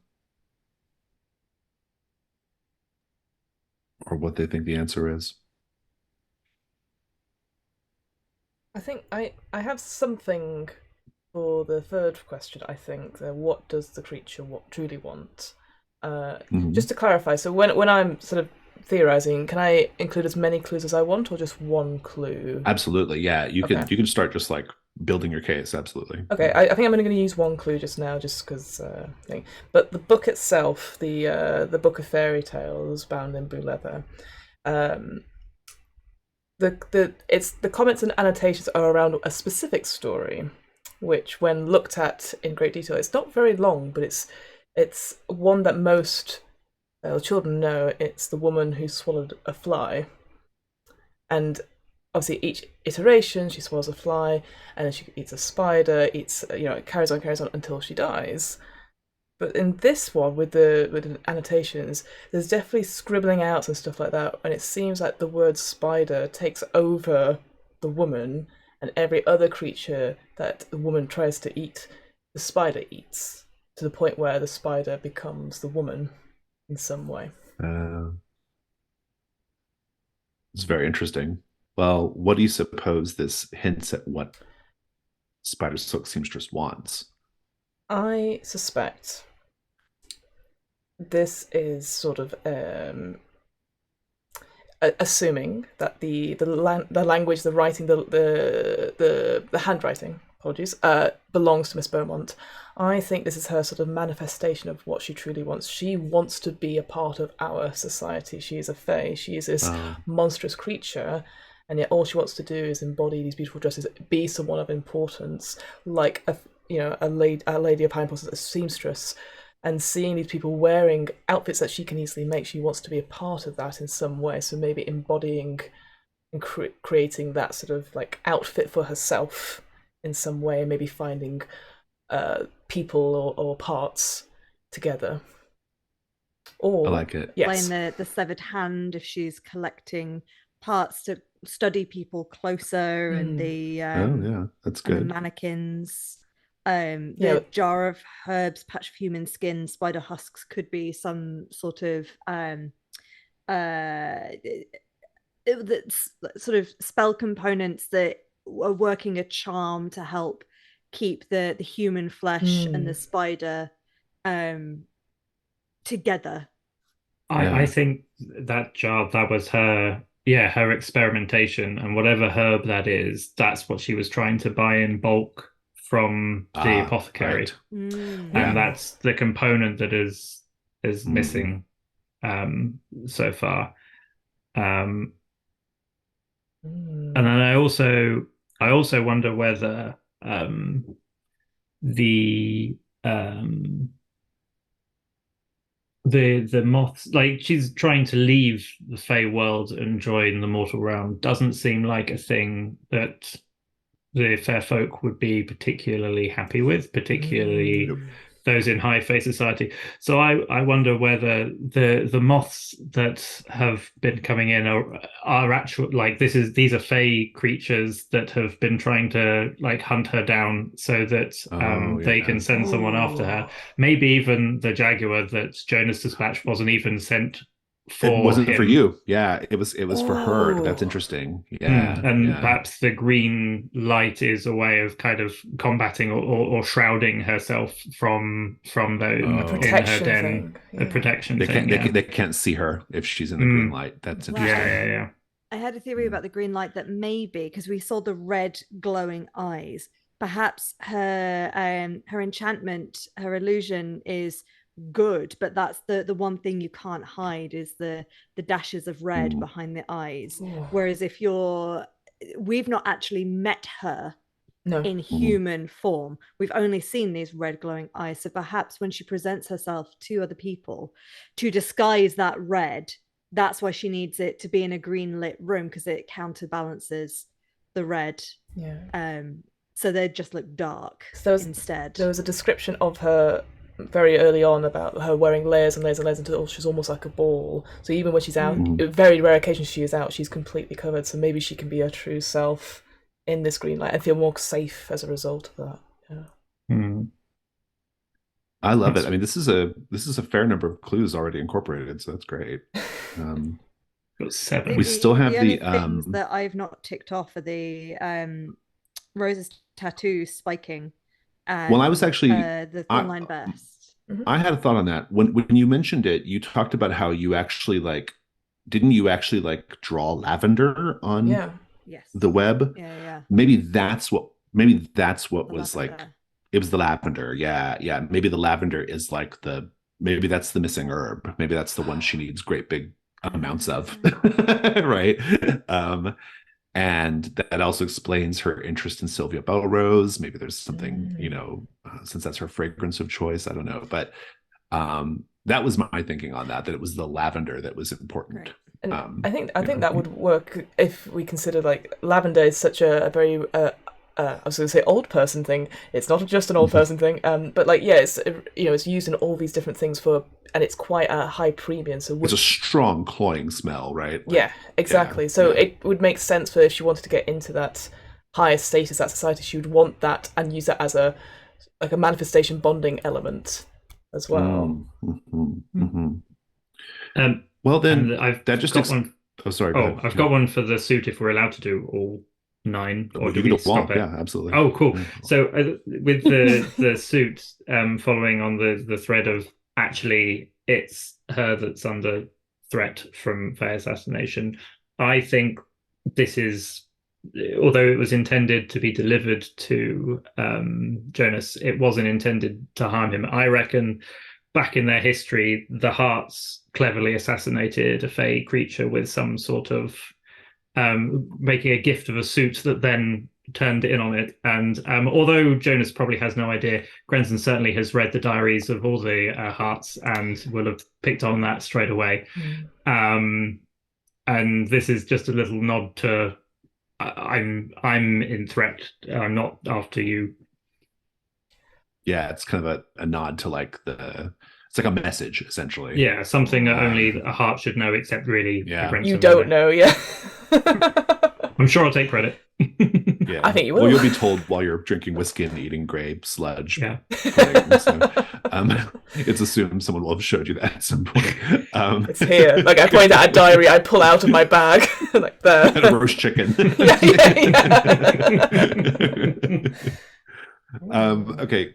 This is great. So let's recap. So essentially, the basic question is being answered thusly: she wants to join the human realm. She wants to detach completely from the Fae realm, and it sounds like just kind of going through all of the clues here. The thing that kind of got you going down this path was, of course, the notes, the revisions to this book of fairy tales, this particular fairy tale. She's performing rituals to keep her in human form. That's what the jar of human skin and the severed hand are about, studying and rituals. The moths, and connected to that, the jaguar, are the Fae court's attempt to get her back or to stop her.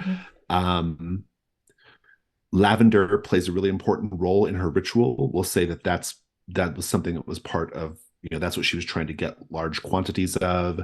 It also has a connection to Miss Belrose, and it also has a connection to the, I think the tattoo was just a sort of a sign, I guess. It was a, a sign from this spider silk seamstress that flower is particularly important. And then the green light is a really, really important one, because it is the only way she feels protected in this form, is when she appears like this. Otherwise, parts of her, especially her red glowing eyes, become much more visible, and that puts her in danger. And then just to put a fine point on the thorny suit for Jonas Hart, why might she have been trying to tell you that, Mr. Hart? And how does that connect up to her wanting to stay human? I think it, like, that was probably the smartest, most devious way a Hart has ever killed an adversary. And Jonas was in her lair, right below her. I think it's her saying, I let you go, but I know how to. I could have killed you out in the open. I sent the sisters to assassinate you. I could have just given you a suit that killed you out. Like, I have 100 ways I could have dispatched you by now. So let's strike a deal. You live. Yeah. So my intention is not to kill. Yeah, that's good. That's the invitation to strike the bargain. Very good. Helen, did you want? I don't want you to feel left out. Did you have anything you want to add, or just no? That was really fascinating to watch the three and the four of you to sort of paint the picture with together. Everything. Yeah. I was So no, I think I was thinking a bit about the symbolism of her making the what looked like the Fae court.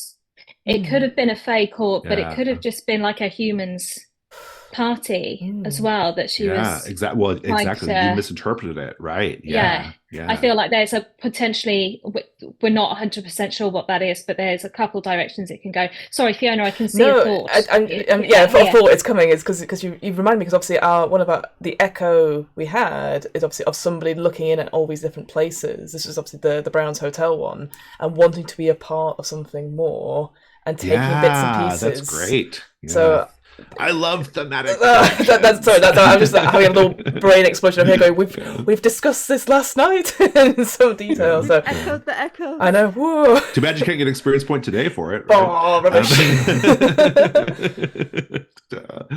It was very good though. No, that's why I wrote this game. That's great. All right. I love it. Okay, so you have a theory. Fiona, you took point on that, so why don't you go ahead and roll? You have 9 clues incorporated, so that's a +1 on the roll. Okay. Oh. What? Oh, I see. What? Okay. I'm just like, my friends worked really hard here. But no, okay, I'm sorry, I'll be good. No, it's okay. Okay. Don't. All right. Okay, so I rolled a 7, +1 is an 8 total. 8. All right. So what that means is you're correct, but it will either be a very hard bargain or you will have some kind of tough challenge in either reaching her or making the bargain. There's a complication, essentially. If you had gotten a 10, it would be a really straightforward thing and you'd be able to resolve this pretty neatly.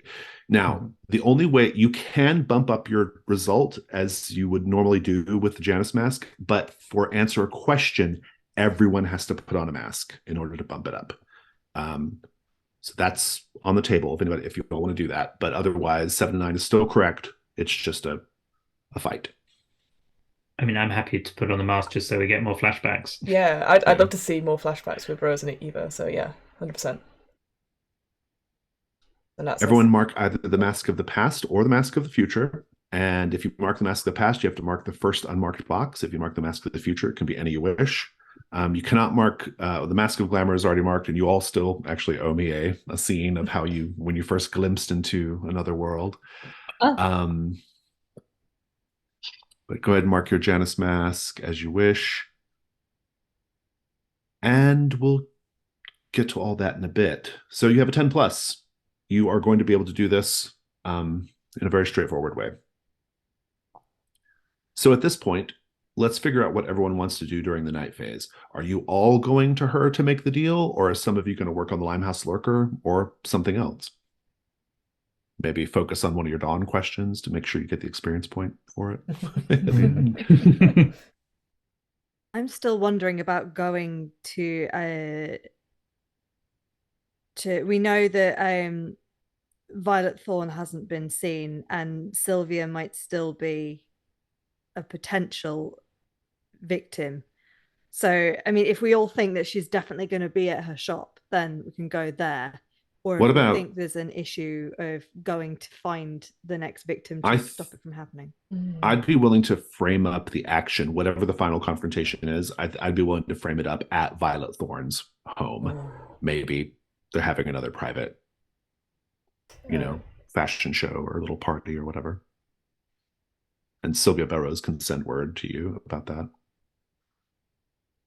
At least she's not on her own territory. So maybe that's why it's easy, because she's not. If she was like in her lair, it might be a tougher deal. Right?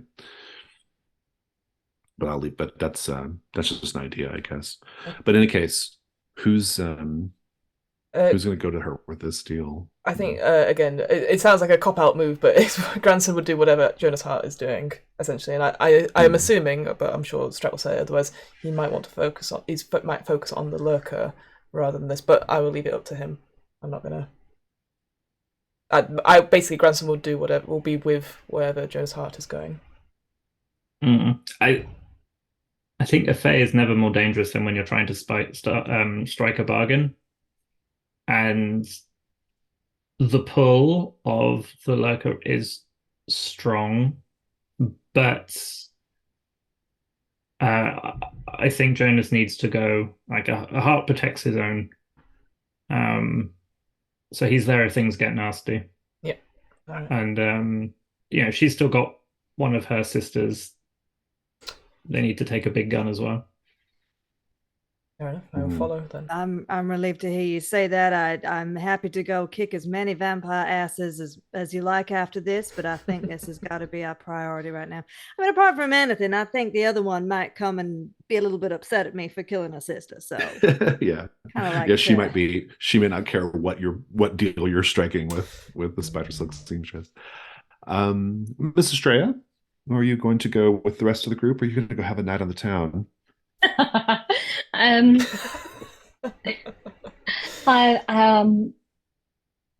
will come along. I would like to. Maybe she will be helpful, but I'm not convinced. We'll see. I mean, who knows what could happen during the night phase? The night belongs to me. So.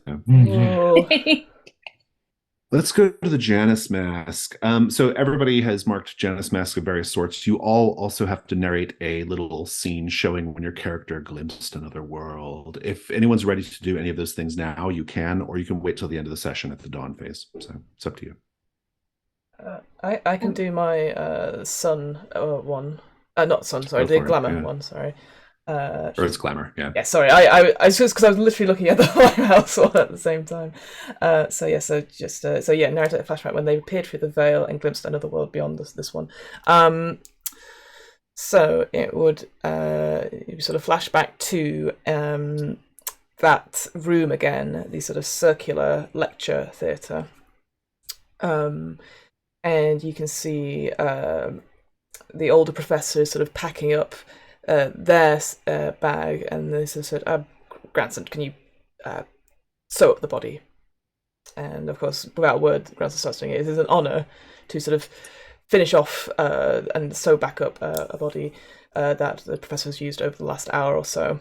And as Granson is sort of sewing up, she sees there's something inside, like sort of gleaming a little bit. And she looks around, and obviously the professor has left at the point that it's dark. The candles are sort of burning down a little bit. So she opens the body a little bit more, a little wider. Maybe gets out some forceps or whatever just to open it a little bit. And she can see sort of straight through. And she sort of, it's like some sort of foreign object. So she gets some gloves on and starts to sort of cut away at it. And sort of pulls out and puts it into like a little dish, a box, like a wooden box, and on it it's sort of got vines and thorns and stuff, and it glistens ever so slightly with the sort of residue of the corpse that is on the table. And as she looks at it, it starts to sort of shift a little bit, and it sort of opens slightly. She can see sort of through it, and on the other side, she sees almost a glimpse of something like a bright light, or like some sort of another room, and it's too quick, but she thinks she sees an eye looking back at her, an eye with like iridescent sort of iris looking back, and it just shuts up and closes up, and then suddenly it starts to smoke and burns, and it just sets a light in her little tray, and then goes away to nothing. And she sort of kept that to herself. She sort of packs up, finishes off the body and stuff, and leaves, and doesn't come back to the lecture hall for another week. So scared of what she saw and whether or not she trusts her senses, because it wasn't anything of the science world. Nice. Anybody else?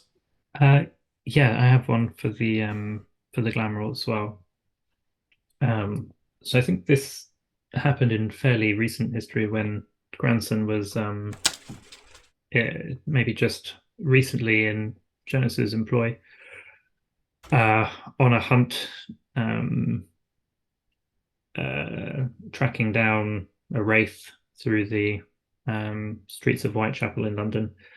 And they're tricky bastards, wraiths. They can crop up anywhere. And Jonas had been on a bit of a binge, wasn't at his best, and the wraith managed to catch him off guard and briefly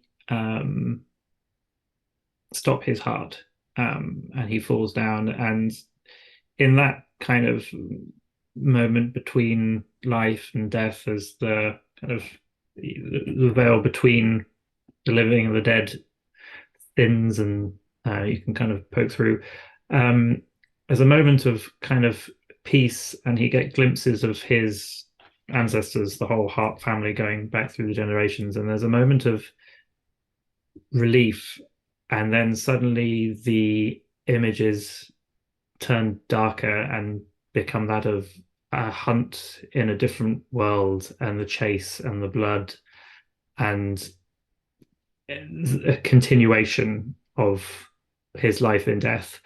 And just as he's about to fall fully into that world, Granson has got something out of her doctor's bag and shoved it into his heart. A horrible burning tar-like substance courses through him, causing the scars that I have my sheet. And he just comes to, gasping, tears in his eyes, just muttering, "It never ends. It never ends." Love it. Anyone else? I have one, but Helen, did you want to go first, or are you? No, you go ahead now. That's fine. I don't know if this is cheating or not. I kind of have an idea to combine both the Mask of the Glamour and the Mask of the Future that I was. You certainly can. Both of them. Okay. Yeah. So back when Rose was part of the traveling show, where she got her nickname Wild Rose, she was known for doing trick shots with her gun, but also being the tattooed lady. She had a dear friend who was something of a seer, used crystals and cards to tell the future, and for most people it was a bit of a charlatan and more telling them what they wanted to know. But as he was a trusted friend of Rose's, she'd spoken to him about her curse and what affects her sometimes, and they put their minds together. So one night they in his tent laid out a spread and got his crystals out, and she had the most tangible vision of another world. She was just instantly transported to this world that was dominated by plants. It was like lush jungle, flora everywhere, beautiful big flowers, no animals or any kind of humanoid style creatures in sight. but some plants walked and shuffled around, and some even occasionally would take on the form of legs to maneuver quicker and then dissipate into beds of thorns. And she walked amongst this as a creature made purely of thorns with the occasional flower on it.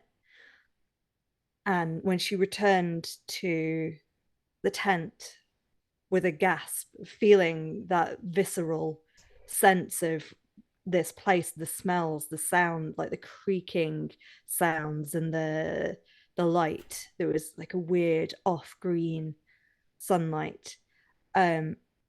She awoke to find her good friend dead and covered entirely in bleeding pinpricks all over his body. Nice, thank you. Helen? So, this is my my glamour mask as well. When Eve was maybe 7 or 8, she was on the coast with her family, but had managed to slip away for an afternoon, and she's walking along the beach on her own. And she looks out and she can see a boat perilously close to the cliff edge. But below the cliff edge, there are rocks, and there are she can hear the faintest music, and she can see these women on the rocks. And as she watches, the boat hits something under the water and capsizes, and then sinks, and the women just remain on the rocks, and Eve remains where she is. So this is the first time that she sees the extremity of how extreme beauty can lead people to destroy themselves. Love it. All right, then.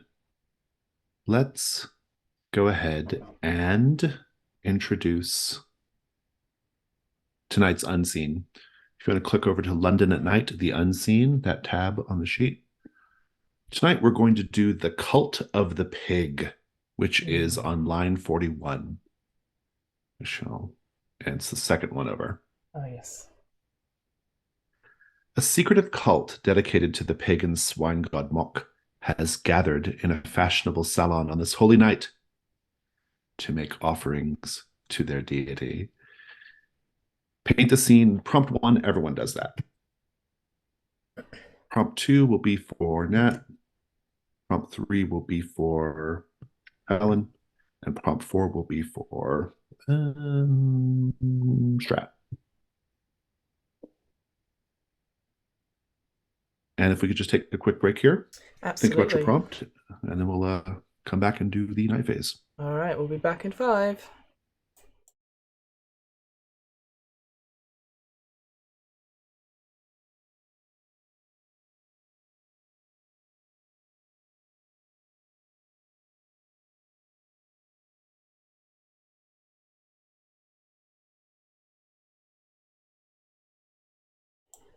And we are back for the night phase. Or the dusk phase. A phase. It's going to be a phase. The night phase. There we go, the night phase. I'll hand it back over. Scary phase. Oh. The Cult of the Pig. Everyone, how has this otherwise sumptuously decorated salon been changed to make it a ritual space dedicated to an ancient pagan pig god? Okay, so in sort of a grotesque inversion of a kind of a butcher's yard, there are meat hooks suspended from chandeliers, suspended from anything that you can get. Aren't always occupied, but clearly all of them have. There's dried blood both on the hooks and congealed beneath them. And you get the feeling it's probably not pig carcasses that are put on these ones. Oh. And I think I don't know how many of you have seen the traditional carved gourd for Halloween. It's not a gourd. The traditional carving thing that you carve for Halloween is a turnip, and they are horrifying. And I think there's loads of those hanging around. Oh. That's nice because pigs like root vegetables. Well, exactly. Nat, I just googled it, and it is absolutely terrifying. I couldn't imagine. Oh yeah. Hold it up so people can see. No. Google. No, don't Google Google. your own. Of your own choice. Yes, yeah. Horrid. I think, as well as the terrifying gourds and the bits hanging around, I think the floor of the salon has been strewn with straw and hay and sort of like it's obviously it's people are going to be coming through and take their time, but it's sort of almost like setting the scene, setting what would be a pig's favorite sort of place, in the sense of having straw and having feed around. So there's that sort of musky smell of a farmyard. Maybe a bit of manure in there as well, depending on how people are feeling, depending it's a special night. But definitely the straw and the heat. I think that's the thing. You feel the heat coming up from the straw and enveloping the rest of the salon.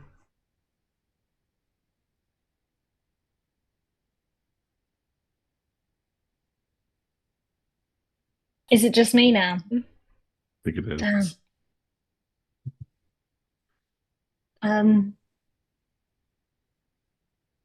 So I'm thinking that there's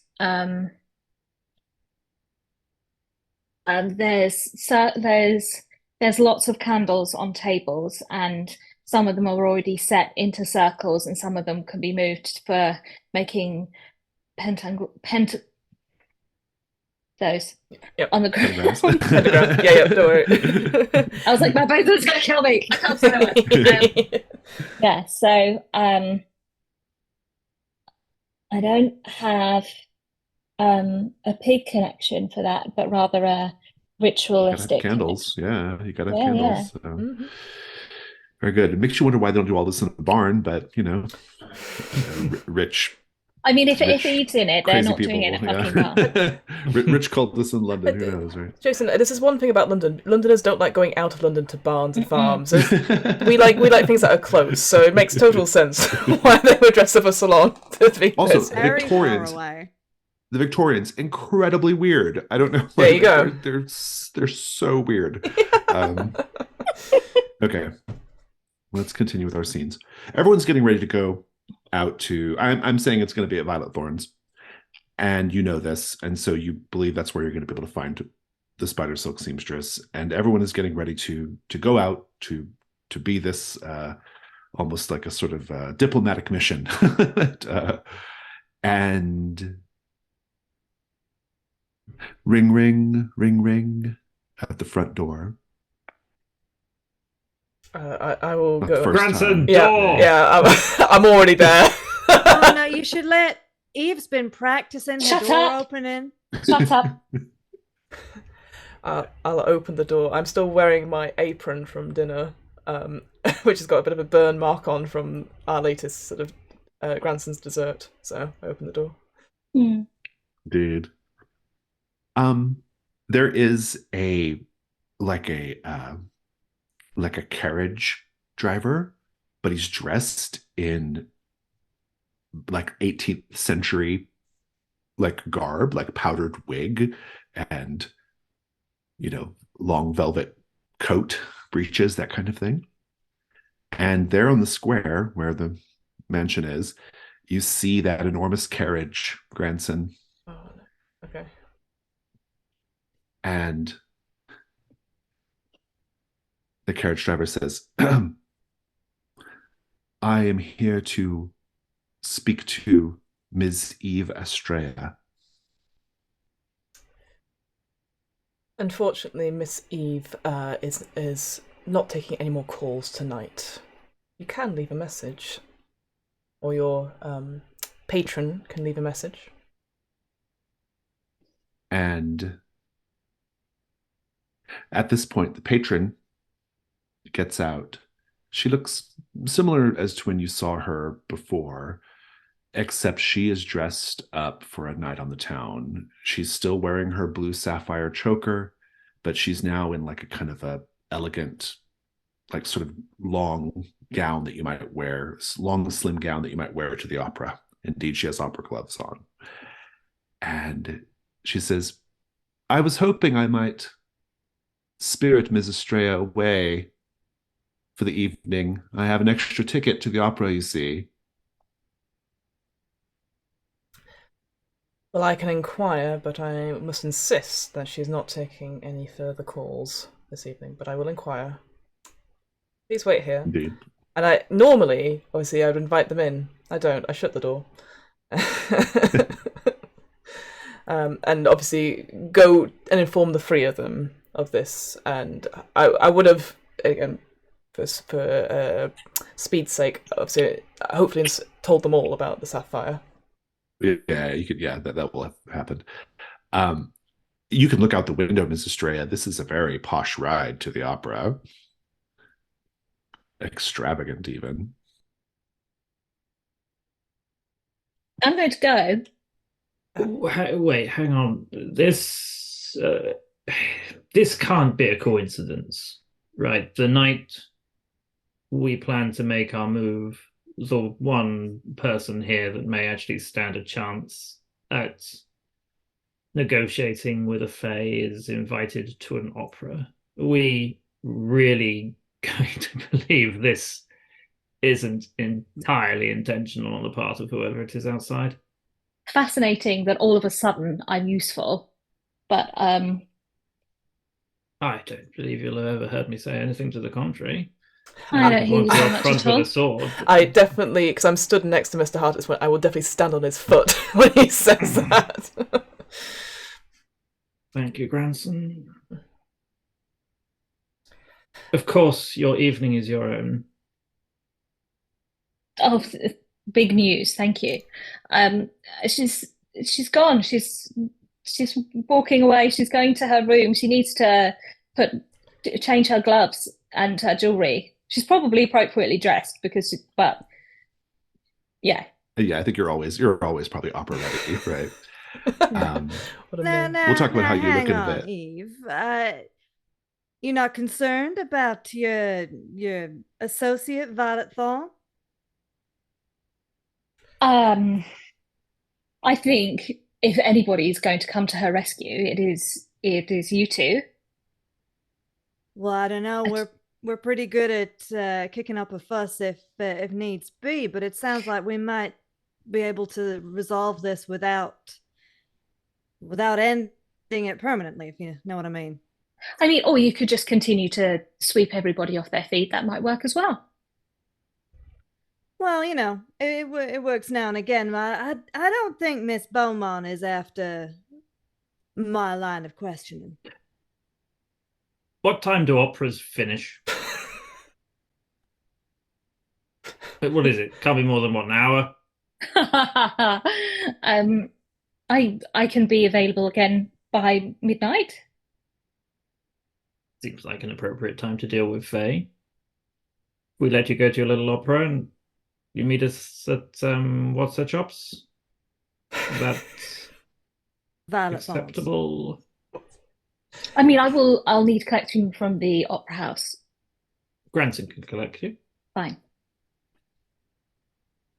Miss Estrella, of course, should you wish to go, then I will not wish to change your mind, and I will give to Miss Estrella the carven wooden trinket that was described earlier in the shape of a hyena, and I just give it to you and say, should you need it, you know what to do with it.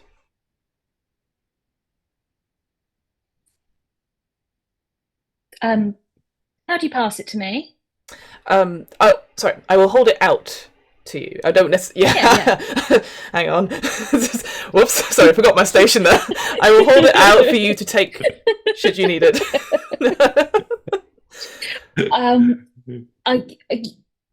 Okay. Seeing as you're all so desperately worried, I will take this small cat and Hyena. and then she puts it.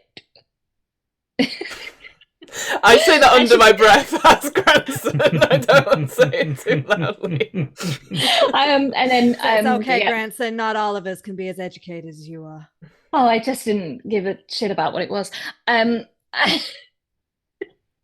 sure she'd have said that. I'm sure that's historically accurate. You don't see it, but grandson dies on the inside slightly. Yeah. So she'll put that in her bag. That's okay. I love it. Let's go back to the cult of the pig. Nat. Mock demands a sacrifice of riches. What does the cult offer him? Describe the manner of the offering. These riches are the richest substance known to man, which is his own blood. I think Strat hit the nail on the head before when he said there's the large meat hooks hanging from where the chandelier should be, and I think the sacrifices are strung up in the same manner that a butcher would a pig. But there are vessels, there are cups, goblets of all manners. Some of them a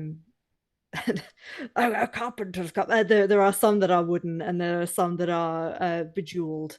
And then there is a great like a gully in the stonework in the floor that resembles a trough that people can that it can drain into, that people can scoop with their chalices.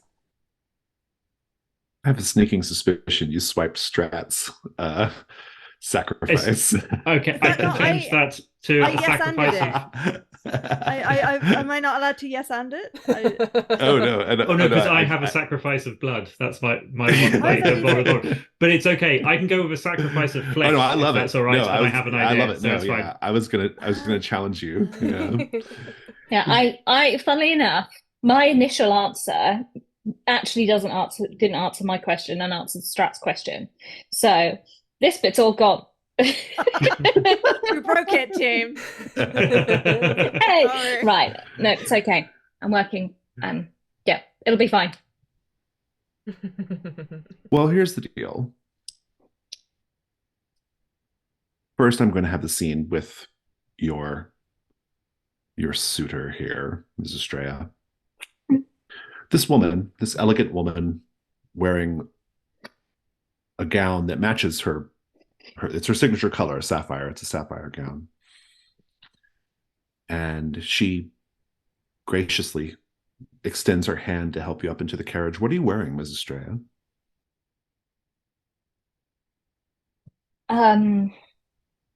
So I have a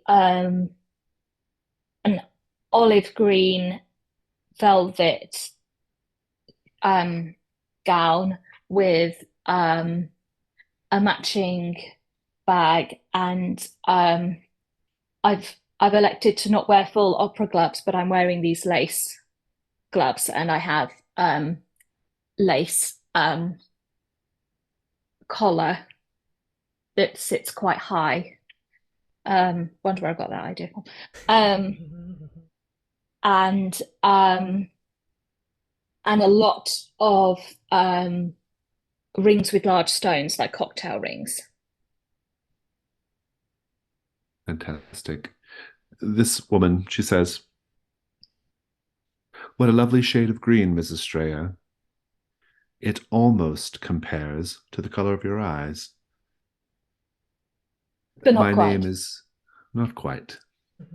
My name is Theodora Brathwaite." She introduces herself.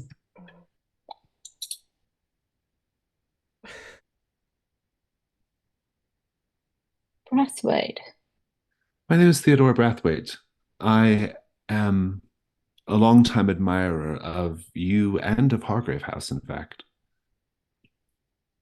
And when I had this extra opera ticket, I couldn't think of anyone else I'd rather give it to more. Well, that's terribly kind of you. I have to say, I haven't heard of the Brathwaites at all. How long have you been in London? We actually don't live in London. I have a manor out in the country, Brathwaite Hall. That's where I like to spend most of my days. But I have had occasion to come to the city quite a bit lately. You'll have to come out to Brathwaite Hall sometime. It's magnificent. Not nearly as cosmopolitan or filled with so much life as you're probably accustomed to, but it is unparalleled in natural beauty. I'm sure. And she says, I hope your colleagues aren't expecting you back anytime soon.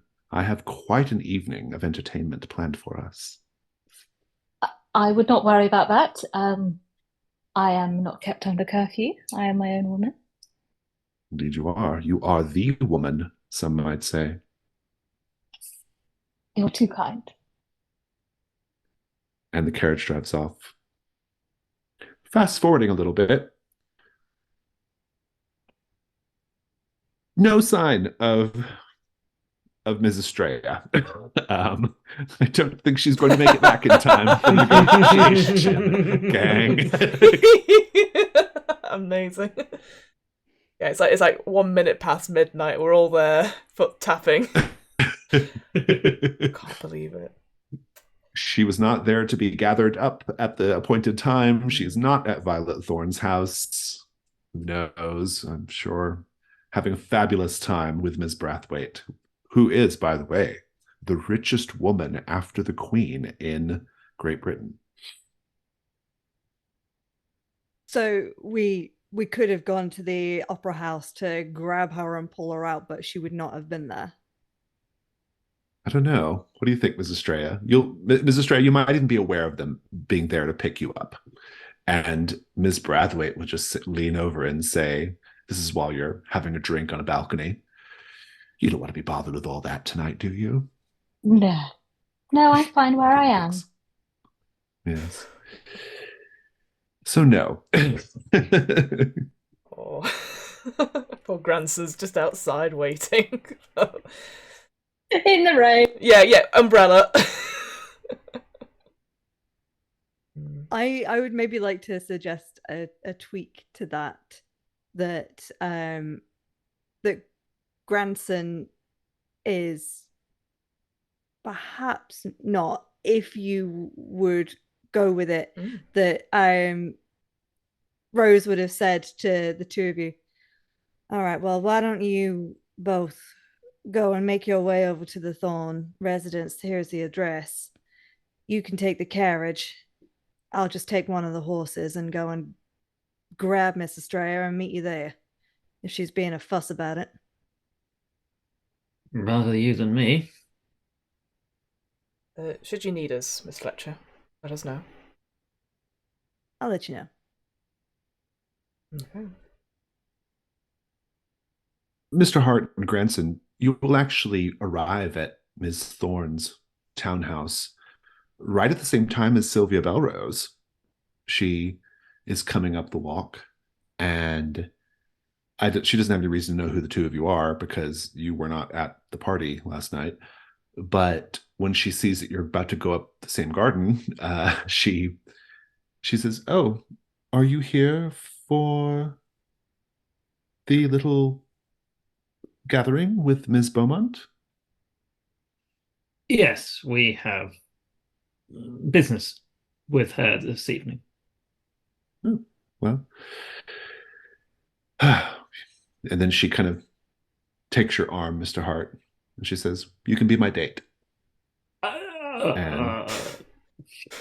That's pretty much all you get. Yep. Indeed. I give them a couple of steps before following behind. To give them a bit of She room. passes her bag back to you, grandson. Okay. when you do you just ring the doorbell, or how do you approach this? Yes, we'll just ring the doorbell. Let's get in. The door just opens. It's unclear who opened it. There's just a black, darkened hallway and a faint green light at the end of it.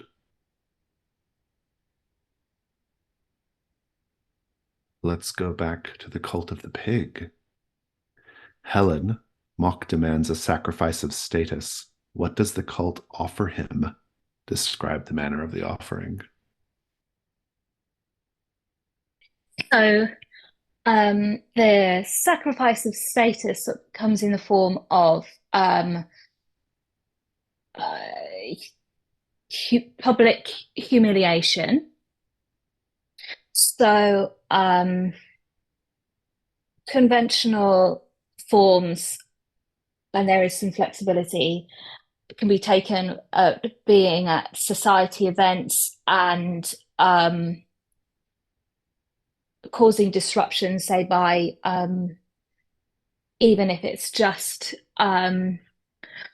releasing a really high-pitched scream, going completely silent, and just leaving at a really high status event. And there'll be 3 or 4 people that have agreed to do that at the same event. So it will draw attention to a strangeness, and this odd behavior will just remain known in high society. Indeed. Theodora Brathwaite is looking down at the sidewalk from this balcony, and she says, "It looks like one of your colleagues has decided to stay back. She's a very interesting one, Miss Fletcher. What do you make of her?" I've been hearing a lot lately that she's very interesting. Well, Americans are naturally interesting, aren't they? It depends who you ask.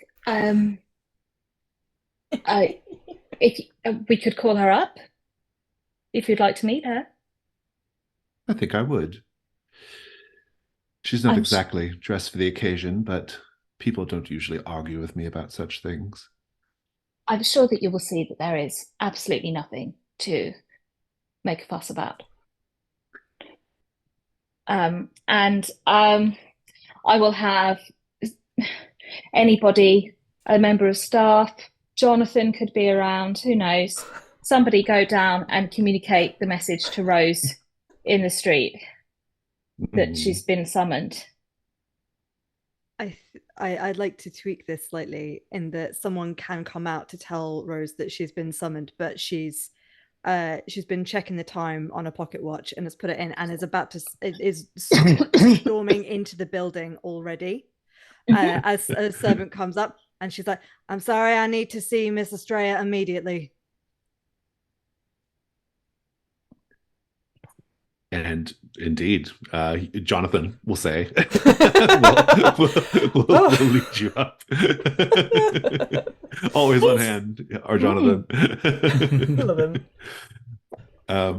He's taking you, that way, and he kind of takes you up so to get up to where they're at, you have to kind of go up this very tight cord, these tight, short flights of stairs, right? Very narrow and short, to get up to this balcony area where they are. It's kind of a private part, up above the kind of looking out the main stage, and it looks out into the main stage and also looks out to the street.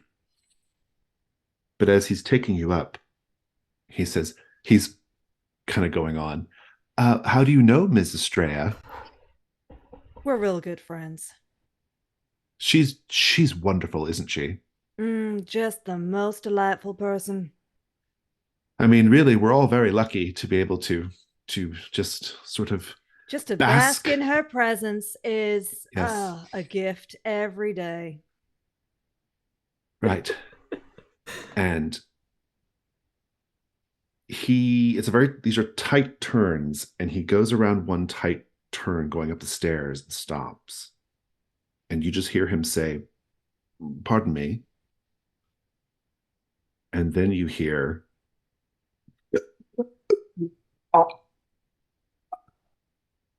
Jonathan. and he just slumps back to where you can see him, and he has needles sticking out of his eyeballs and thread closing up his mouth. And then you hear a sound of the Sister Sandula's dress dragging down the steps. Meanwhile, I'm assuming we are nowhere. Oh, sorry. No, it's okay. Goodbye. Fast cuts. Mr. Hart, grandson, the door has opened for you. Dark hallway, green light. What do you do? Sylvia Belrose actually doesn't seem as nervous as you might imagine. This isn't what I'd expect to find, and yet here you are ready to walk into this. Is this normal for this abode? Ms. Beaumont's very eccentric. I see. Grandson, keep an eye, would you? Indeed. Madam, you know this house. Perhaps you could direct us to the lady of the house's drawing room. She says, "Well, yes, of course." And as you step inside, Violet Thorne, who Sylvia knows, but you two have never met, but out of character, it's Violet Thorne, an older woman wearing a very, very fashionable, sort of fashionable red gown. She comes crawling down the hall on all fours. She's being operated by what appear to be silver threads like marionette strings. And she looks up and spiders just dribble out of her mouth and eye sockets. Sylvia screams and runs. And Violet Thorne's, without, her mouth doesn't move, but she speaks. As she speaks, spiders just spill out. And she speaks in the voice of Hazel Beaumont. "I'm glad you got my message, Mr. Hart. Please, come in." Leads the way. Our final stop at the Cult of the Pig. Strat mock demands a sacrifice of flesh. What does the cult offer him? I'm going to go pretty grotesque with this. Please do. So they will offer him up a flesh sacrifice. A human who is mutilated to take on the form of a pig. So they start by slicing off the ears and shaving the head, slicing off ears, and just putting the ears on top of the head in the shape of a pig. They will just slice down the front of the nose to leave it flattened like a pig's snout.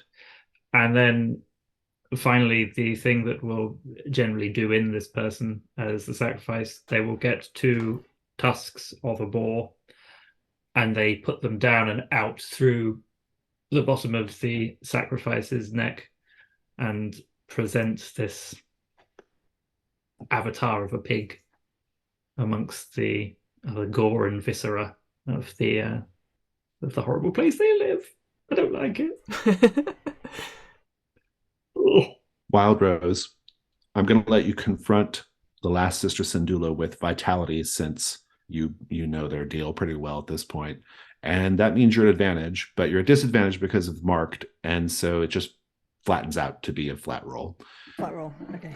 Or 2 dice instead of no advantage or disadvantage. But what do you do right now? I don't really want to fire my gun because we're in a public place. I kind of don't really want to disturb the opera if I can help it. Yeah.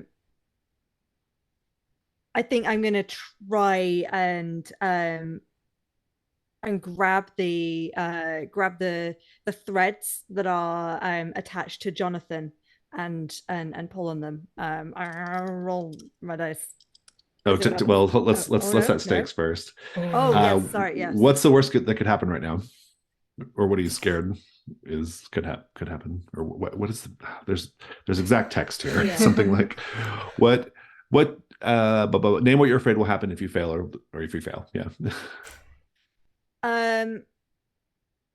If we fail to, I mean, there's the I will be dead, but also there's the don't want to cause a panic and a stampede and cause extra collateral damage. That is pretty bad. It's worse than that. I think in the ensuing stampede, Theodore Brathwaite will take the opportunity to steal something very valuable from Mrs. Estrella. What that is, who knows? If you fail, we'll figure it out. Do I care? Grandson yes, may I'm care. sure I do. I'm sure I do. All right.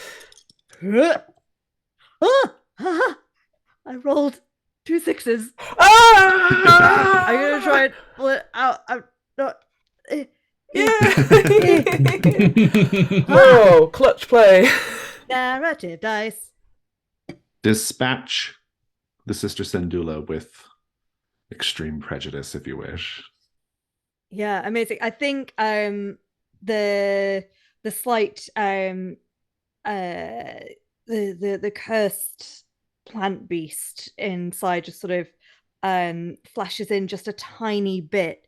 So she reaches out, grabs the threads and does a yank, and at the same time kind of because she'd been kneeling down to look at Jonathan, she sort of springs up, and because these corridors are quite narrow, does a sort of half wall jump, kicks off to wrap the strings around the sister, and completely like take her down to the floor, and is able to ram her elbow straight into where the throat would be, and there's just that extra little element of her own spikes that just sort of down into the throat of the sister and retreat back into Rose's elbow. And then she immediately gets up and backs away from the inevitable like Spider puddle swarm. of spiders. Good, I love it. You can clear the condition marked by the Sister Sendula. Yeah. Meanwhile, on the balcony, unaware of all of this, Theodore Brathwaite says, she's kind of looking in your eyes, Mrs. Estrella, and she says, I've just had a wonderful idea. Sorry, I thought she was going to carry on. Pray tell. A ball. A grand ball thrown in your honor at Brathwaite Hall. 2 weeks from today. I was thinking a Mediterranean theme. Greek myth, even. What do you say? That sounds fabulous. Good. Do extend an invitation to Mr. Hart and Miss Fletcher. I think they will like very much the amusements that I have already got spinning about in my head. Are you sure? They are incredibly grubby. My please burst into the room as she says that. She says, we'll be in the country. We'll all be roughing it a bit.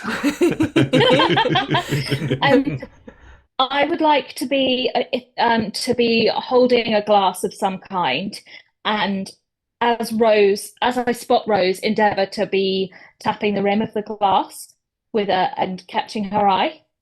Mm-hmm. Yeah, Rose, you can come up there if you want. Is this a signal that we've pre-established? I am trying to communicate with you that I think that there is something in what I'm drinking and what you could be offered. Right. Okay. Rose is like, yeah, sure, I don't care. Is gonna just storm right over to you. Well, we'll clock it, but that's not the priority. She's not here to schmooze. It's going to storm right up to you, grab your arm, and say, "We gotta go now. We've had word your uncle is very sick." I am going to slap you hard around the face with the back of my hand, with my other hand. Oh. For 12 damage. No, you see, I don't understand these games. Sorry, I'm sorry, Jason. You shout out 12 damage. Ms. Brathwaite says, well, this has certainly gotten more interesting.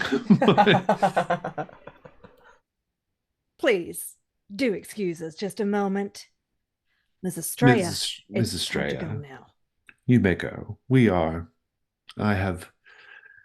I got what I came for. I hope you will enjoy what I have planned for us out in the country. Thank you very much. I think perhaps I should get this absolute oath out of public. Yes, please do. Had me away. Yeah, I think there's probably other people on this grand balcony, and they're like, it's a whole hubbub, when this, this little outburst takes place. Let's She's wrap really up fond with of her uncle. She doesn't like to hear bad things about him. Mr. Hart and grandson. This marionette Violet Thorn jerkily stands up and opens the door into the salon, where you see a woman draped in layers and layers of fabric, veils, her red eyes just gleaming out of the veil. She's sitting on this little chaise. She says, "All right then, make your offer."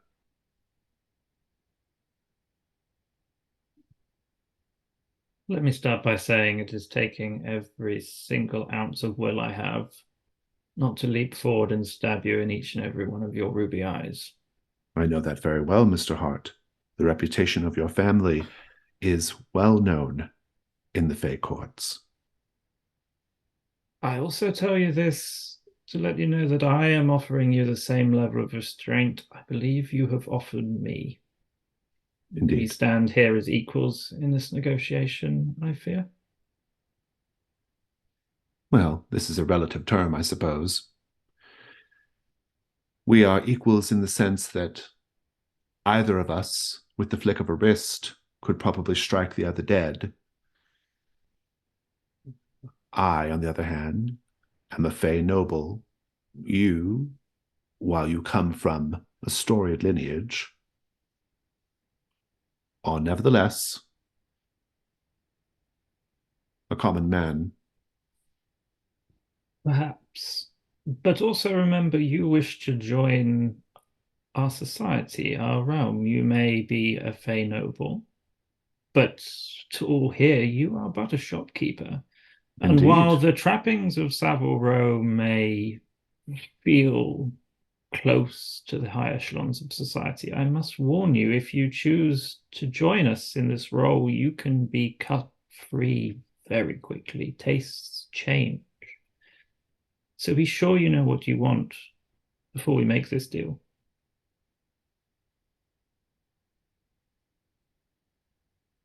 Yes. I certainly did not foresee myself in a life of customer service. This is true. But I value the feel of this place. It has a grounded quality that one cannot find where I come from. The people here are warmer. The rain is colder. The smell is more piquant. These things are true. And I am somewhat on the run as well. There's that minor matter. Very well. What is the nature of our arrangement? These are the terms. My valet here, Granson, is an absolute genius when it comes to procuring things that are needed. I believe you are lacking in certain items to keep you shrouded and uphold the glamour you wish to maintain to appear in our society. I am happy to extend her services to deliver adequate amounts on a regular basis to keep your appearance in check. In return, I wish two things from you. One, and this I look at the marionette, no more of this. This is not humanity. This is not what people in a society do to other members of their society. I can understand why you're in Fae. They may feel small, brief lives not worth your attention. But if you're to be part of society, you will respect them. And secondly, Noted. I want you to answer me a question. I want to know how you found the courage to leave your life behind. I am happy to provide that answer, and I think it is a story told over many, many evening drinks in the future, Mr. Hart. But you shall know it, you shall hear it. The deal is made. Very well. Granson, maybe as a show of faith, the first delivery can be arranged for tomorrow. Have it as the sun rises. Granson, Madam? you will notice for the first time that there are other people in the room Yeah. on the fringes. I did wonder. Watching. One of them is the man in the sun mask, and he gives you a little appreciative nod. And that will conclude the night phase. The threat is resolved. Congratulations. Woohoo! I didn't get to recklessly drag Eve onto a horse and ride over. Oh, but I see that. That definitely happened. You tell him, Get on the horse! do you need any help? Yeah. What happened? Gotta go!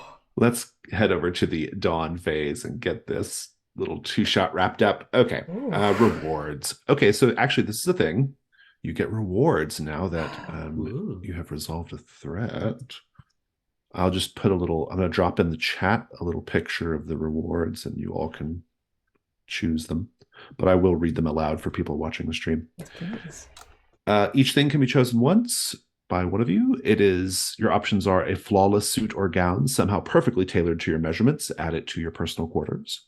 Sir Richard's silver-rimmed monocle allows the wearer to see through a disguise or spot a hidden clue. Add it to your personal quarters.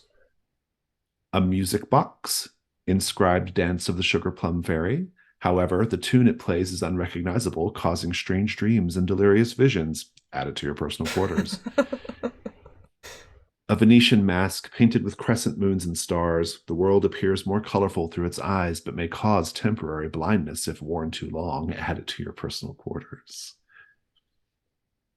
Who's taking what? Hello. Go for it. I would like the mask, please.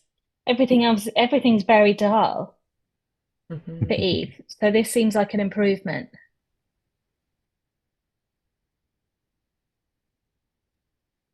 I'd like a flawless suit. There's an inkling of moving away from from what Jonas was always told he had to be in that. Maybe there is something else out there. Jonas, I think I'd like for you to take an O also, since you chose a peaceful route to deal with Ms. Beaumont. An O in your hunt. Wild Rose, what are you going to take? Monocle? This seems like a fun affectation. I was actually tempted by the music box, you know. Go for it. Unless Granson particularly wants it, I wondered if it. The hunters go first, I think you'll find.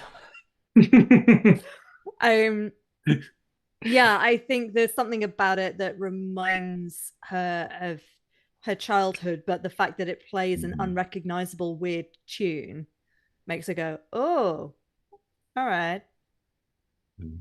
Definitely a great combo with whatever else she's got going Yeah. on. I'm sure that'll be absolutely fine. I'm sure nothing to worry about. But yeah, I will then sidle in and just palm the monocle and put that into my my bag. Yeah. Nice. I love it.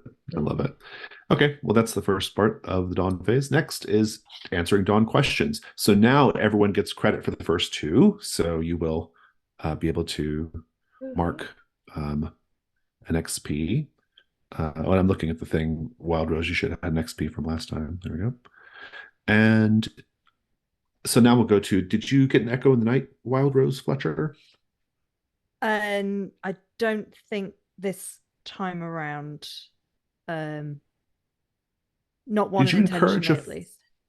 Yeah. Did you encourage a fellow hunter to let loose for a change? Well, I was going to, but the night ended so quickly. Well, this is what I was angling for, was getting Eve to ride on the horse instead of take a carriage. Oh, I'll give you credit for it, since that was the plan. I think that's fine. Yeah. Did you use violence to solve a problem? Yes, you did. Heck yeah, I did. So you got 4 of your XP. That actually is enough to get you to advance. So congratulations. All right, let's go over to Granson. Granson. Did you get an echo in the night? I don't think so, because I didn't have a question to answer about the echo. I helped with the world building, but I don't think there was anything on that front. Did you ensure your employer got credit for your triumphs? I think you kind of did, because you let Mr. Hart really take point on all the stuff with Ms. Beaumont. I think that is probably... Of course, yeah. Of course. Did you engage in a petty reprisal of someone who angered them? I'm going to say not really, but I can definitely see in future with Braithwaite that will. I think I'm building it up. It's a slow burn on that one, I think. But but I forever see it just forever shutting the door in their face and not letting them in. Super petty. Yes, exactly. But yes, I don't. I think it's just those just that first one. All right then. So you got 3 XP that game. Mrs. Estrella, did you get an echo in the night? I don't think I did. What was your sacrifice? I think you were holding a goblet full of wine. And there's definitely and blood. Yeah. And I thought, because you introduced the screaming element, I definitely thought like, well, opera has screaming, but maybe that's a different thing. But there definitely was other screams going on though. Like for us, there was the our companion screamed and ran as well from the house, which was established as well. Oh, that's kind of interesting. I really the wine thing really sticks out to me, because it kind of followed up right after like this like bloody scene. Echoes of the night don't have to be intentional; they just have to happen. Did you let someone touch you and then make them pay a price for doing so? That happened. No, I don't think it did. I would say you let Rose slap. Oh yeah, you slapped Rose. Yeah. Oh, that's right. Yeah, but I don't know if I let Rose touch me and then made her pay for it. I think see, that's the thing. It's a consent thing. Okay. Yeah. However, did you express a clear preference for the beautiful over the? Yes, you did. You went with Theodora in her big carriage to the opera instead of. Why would I go here? I know. Why did I do this? Why go do this? Yeah. I love it. All right. Jonas Hart. Jonas, you definitely got an echo because you did the tusks coming through the head and then the needles coming through the eyes. Did you loudly curse your family's name? No, not really. Oh, you said it in the carriage with me. That's true. I but wasn't happy with the family. Yeah, I you weren't happy. wouldn't It wasn't a cursing. I'd say. Yeah. Yeah. Yeah. Did you taste someone or something else's blood, sweat, or other bodily fluids today? That's Yeah. why he did it. Yeah. It was a good day. I was wondering about that too. I didn't realize you had this Dawn question, but now it makes sense. It makes total sense now. Like, whoa. Yeah, that's good. Mhm. All right, let's keep going. I'm sorry, Jason. Well- Can I go back? I think I got 4 check marks next to my Dawn questions, Mm. and I believe I got 2 XP yesterday. Right. So can I? Yeah, you're going to advance. Yeah, so you'll clear them. You'll have 1 left over, and then you mark an advancement in the box that's right below that. Very Great, cool. thank you. Mm-hmm. Yeah, I think a couple of you advanced. Mr. Hart did, and so did Wild Rose. You're 1 away, Granson. So That's fine. all right. Okay, well, let's keep going.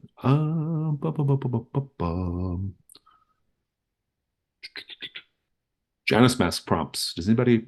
I think a couple of people have marked them and maybe have not narrated yet. So Yeah. Yes. does anybody Yes. owe that? I know Nat combined a couple of hers. Yeah, I've got one, but I'm happy for someone else to go first if they wish to. Okay. Is it just me and you? Yes, I think so. Yeah. Okay. I think so.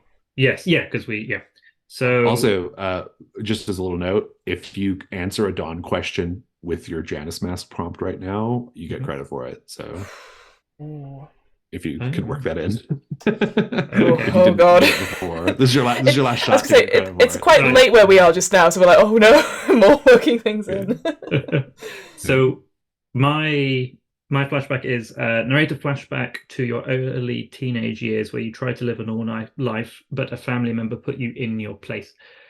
So I think this happens when Jonas was maybe 14, 15, and was in one of the smaller rooms of the house with a window that looks out over sort of like a flat roof, part of the sprawling weirdness of the house. And he is woken early in the morning by a really loud bang against the window pane, and he is straight out of bed on his toes, fighting stance as has been drilled into him, and looks out of the window and sees that a crow has hit the window in the morning light and fallen down on the flat roof. And in that moment, he just has this desire to help it. And over the next few days, kind of secretly in his room, he kind of takes food for his dinner and feeds it and tries to build up its strength so that it might kind of fly away and live. And he names it.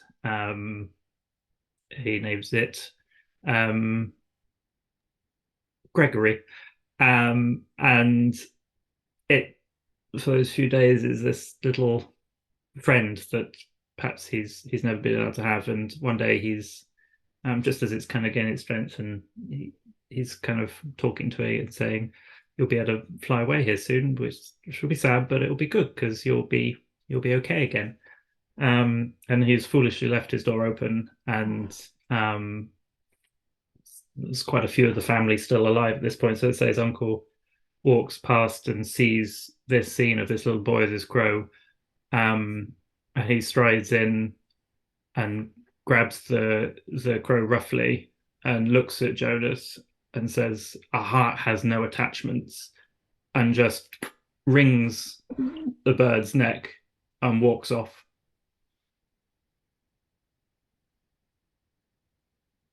And all that Jonas does that night is cry and sob and curse his family's name.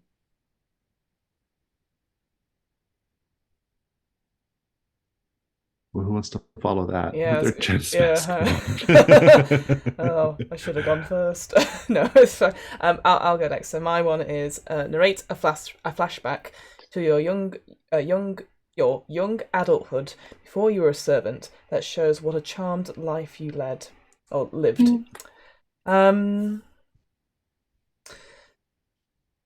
So the scene sort of pulls away to a long street in London, and it's sort of, there's people outside on Hanson carts, people arm in arm going about. It's like a beautiful spring day, and we go straight into a bookshop. And these bookshops, beautiful leather bound stuff, quite musky, with the floorboards creaking underfoot. The shelves are lined all the way through, floor to ceiling. All these different tomes, all first editions. Also they say there's a gentleman at the desk with little glasses on, looking through stuff. But towards the back, you see there is what would be normally like little reading nooks, essentially, and there's one that is fully taken up by Granson, and she's surrounded by all these different books. And what this sort of bookshop does, it allows people to rent out space, like a library, it's a little book nook, essentially, and she's paid for the whole day, which is quite a hefty price, and she's reading through all these different tomes, books on botany, books on physics, and all that sort of. Firstly, quite in depth and deep. Quite a lot of people, have lower literacy skills in general, but she's racing through them, like taking in all this knowledge and enjoying, just learning about the natural world and all these sort of things, stuff that she would normally not have access to. And eventually, she sees the time and starts packing the books away. And then before she leaves, she drops another couple of coins as a tip to the person and says, "I'll see you again tomorrow." And then heads on out to the bell, dingling as the door shuts. Very good.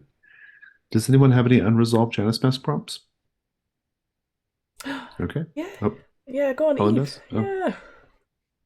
Oh no, so I'm worried I've picked the wrong thing now. I wanted to gaze on the masterwork in an attempt to uncover something hidden in the world. I have to roll with sensitivity. Let me check which mask this is. Is that Which one is It's it? the future. One, yeah. Oh, the Am I- Cosmic Passage. Oh, you don't have to do anything. It's just a new thing you can do now. That's all. So, like, Whoa. if we were to keep playing in the future, you could do this. You could go to your masterwork and Oh, consult I it. wanted to. But Can you I can have a show us clue? what that looks like. Yeah. Oh, I know. I wanted a clue about the mastermind. Oh. Got it. A future session. Oh, God.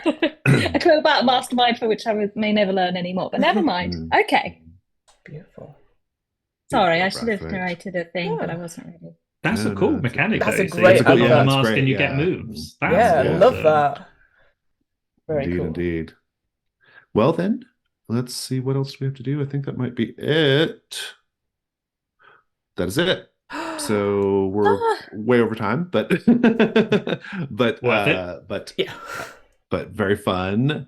Let's go ahead and do stars and wishes for not just today, but yesterday and today as well, if you wish. As many stars and wishes as you want, or just talk generally about how things went and how you're feeling. I will start off though and say that I feel like in 2 sessions we just got to learn so much about these characters, and in a really cool way, and a really deep, rich, detail-rich, sensory detail-rich way. It's almost like I wrote the game to do that, and it worked well. So I'm very happy about that. But no, you all did a really splendid job. I mean, like I thought everyone did a really, really great job with their characters and their characterizations, and kind of every character kind of had their own, like, this is the way it goes in Hargrave House. Every character kind of has their own beat, their own sort of like little niche, their own way of being, and they truly are like it's an odd couple situation with everyone, right? Like they're all like so different from each other, and the only thing that unifies them is they are all, for some reason, which never really gets explained with a lot of clarity until the very end of their Mask of the Past, they're all kind of there at Hargrave House, right? No one knows who funds Hargrave House. No one knows why this is your remit. It just is. But within that sort of like gray space, we got to see so much of these characters and learn so much about them. I thought all the Janus Mask prompts were really, the narrations were really terrific today. I was doing my best to try to satisfy the wishes from yesterday with like fights and different things, and so I hope that came through. And in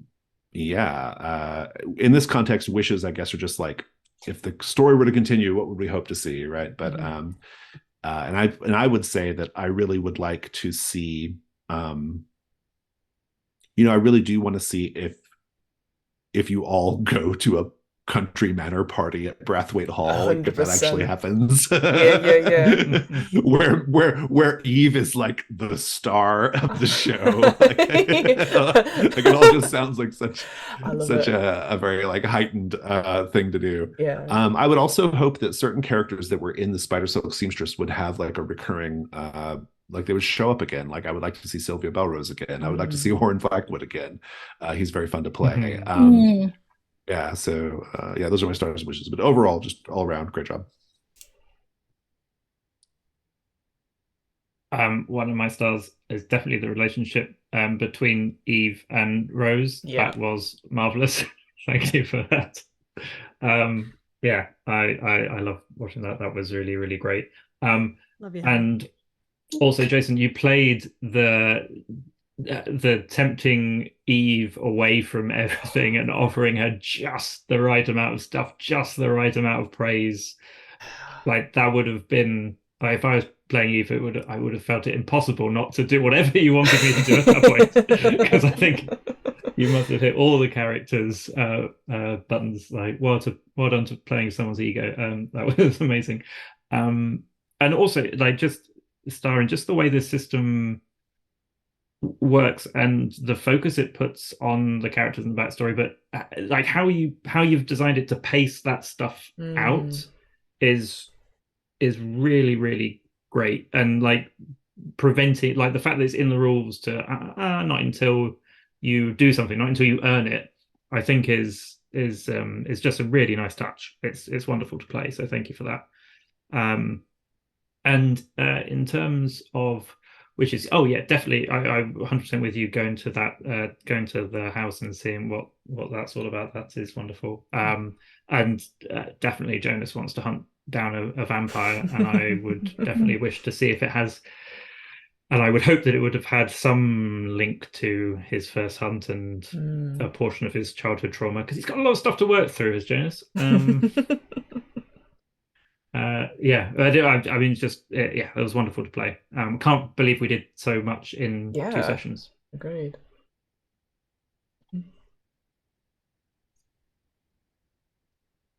Is it me? You can go if you want.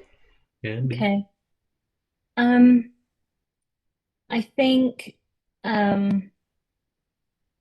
my wish is along the same, being able to see Brathwaite House and do some vampire chasing sounds like it would be terrific sometime, or in a stars. There aren't enough stars. I feel so emotional. Like, this is quite far out of my comfort zone in a lot of ways, and I have felt very safe in this group that I can see on Zoom, but also with the folks in the chat over on Twitch, and that's really nice when I'm doing something that I have personal reasons for trying to get out of my comfort zone, so it's really nice to do that and enjoy it, and I have. So thank you, everybody. Thank you. Yay. My stars to everyone. I had a really good time. I thought there was some beautiful role-play moments that I really enjoyed, especially all of the back and forth between Eve and Rose were great, and there were some fantastic moments with Jonas and Granson that I was like, that's my wish. Yes, the vampire hunting. Yes, the ball is there if we get to play in the future. And I feel like I shot myself in the foot a little bit with it, because I was like, I want to try and gallop across London on horseback with Eve being grumpy. And so, I mean, why wouldn't you? Yeah. Well, exactly. But yeah, I had a chance to do more scenes and get into the weeds of the role play a bit more with Jonas and with Granson as That's well. my fault. I mean, it's me and it's Eve's fault, No, but it's both of us. it's not. It's just mine. going above my now. No, because I could have just as easily been like, oh well, sod it then. I'll go. God. Yeah, so if we play again, we'd love to like have more scenes focusing on that. And especially like I want to see more of Granson when she is not in the servant role. Like those scenes with the sun masked man were brilliant. So, yeah. Brilliant. Well, I'll go at the end. Hello, everyone. Oh my God, yeah, Panto Fiona over here going every time. I think one key moment for obviously we complimented your GMing style so much, Jason, but the lady marionette first of all crawling on the floor and then coming up. That it's a proper trope for me. I love creepy marionettes. So I was like, oh my God, I'm in, but also I'm out. Like it was so and because stupidly I hadn't even considered. Oh yeah, spiders. Oh yeah, they've been fed. I didn't even think of that horrible, the twitching movement and stuff. And I just felt that was such a cool sort of like a cool show of strength, or like a show from the big boss as we were going in. And I was like, oh God, that could have been us. So I just love the detail of that. Obviously getting rid of the NPC very quickly, which is great. So we're like, okay, what are we doing, Mr. Hart? Are we going in? Because I don't want to go in. But yeah, I also really loved the roleplay modes. I mean, I have to compliment you, Helen, on how like I appreciate. I know he's getting out of your comfort zone, but my God, so many of your reactions felt so genuine and so like it, like oh, well, you know, and just dealing with people who irritate you and just deal them with the offhand way. I want to bring that energy into all of my day meetings from now on. I plan to do that. And yeah, just working with this whole team and seeing the little details like Rose just dispatching these horrible creatures with needles, just like amazing, and then Hart just testing out and just looking over his body, like putting graphically describing the sort of tasting of the blood and stuff, and we're all there going, oh, I wouldn't do that.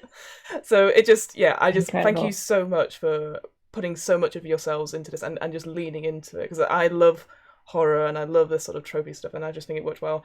And yeah, my wish would be, again, I could see this. I already see it as like a Netflix series. I know it is inspired by Penny Dreadful, but like I could see all these things so vividly, and how, again, another compliment to you, Jason, this system that's sort of leaving back that backstory, so you're not just like, here's all the stuff straight away. That drip feeding just makes it so interesting, and I can see it going on and on and on, and then eventually at the end you're like, oh, because when you did this in session 1, or it makes sense now, and it really helped me define certainly grandson, because I was like, oh, I wanted to be a doctor, but oh, she's learned, and it opened up so much more with the drip feeding of stuff. And my final star, I'm going on a bit, but that vulnerable moment we did with Jonas, because I was like, oh, what do I ask? And then it was really good. I was stunned by your answer, Strat. Like I just thought it was so good and so interesting. So yeah, absolute kudos.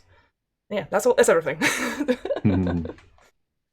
Yeah, I'll just say again that like just some general thoughts for real quick. I really enjoyed like certain aspects of the playbook. I think you all were able to sort of like get kind of came out, which I think is really great, and obviously get explored more if you play more. But I think like the factotum is written to the factotum is like this like character who's like subservient to this other character. But if you look at them like nuts and bolts on the page, they are mechanically the most powerful character. They have like all of their moves are the best, and they do all the most effective things.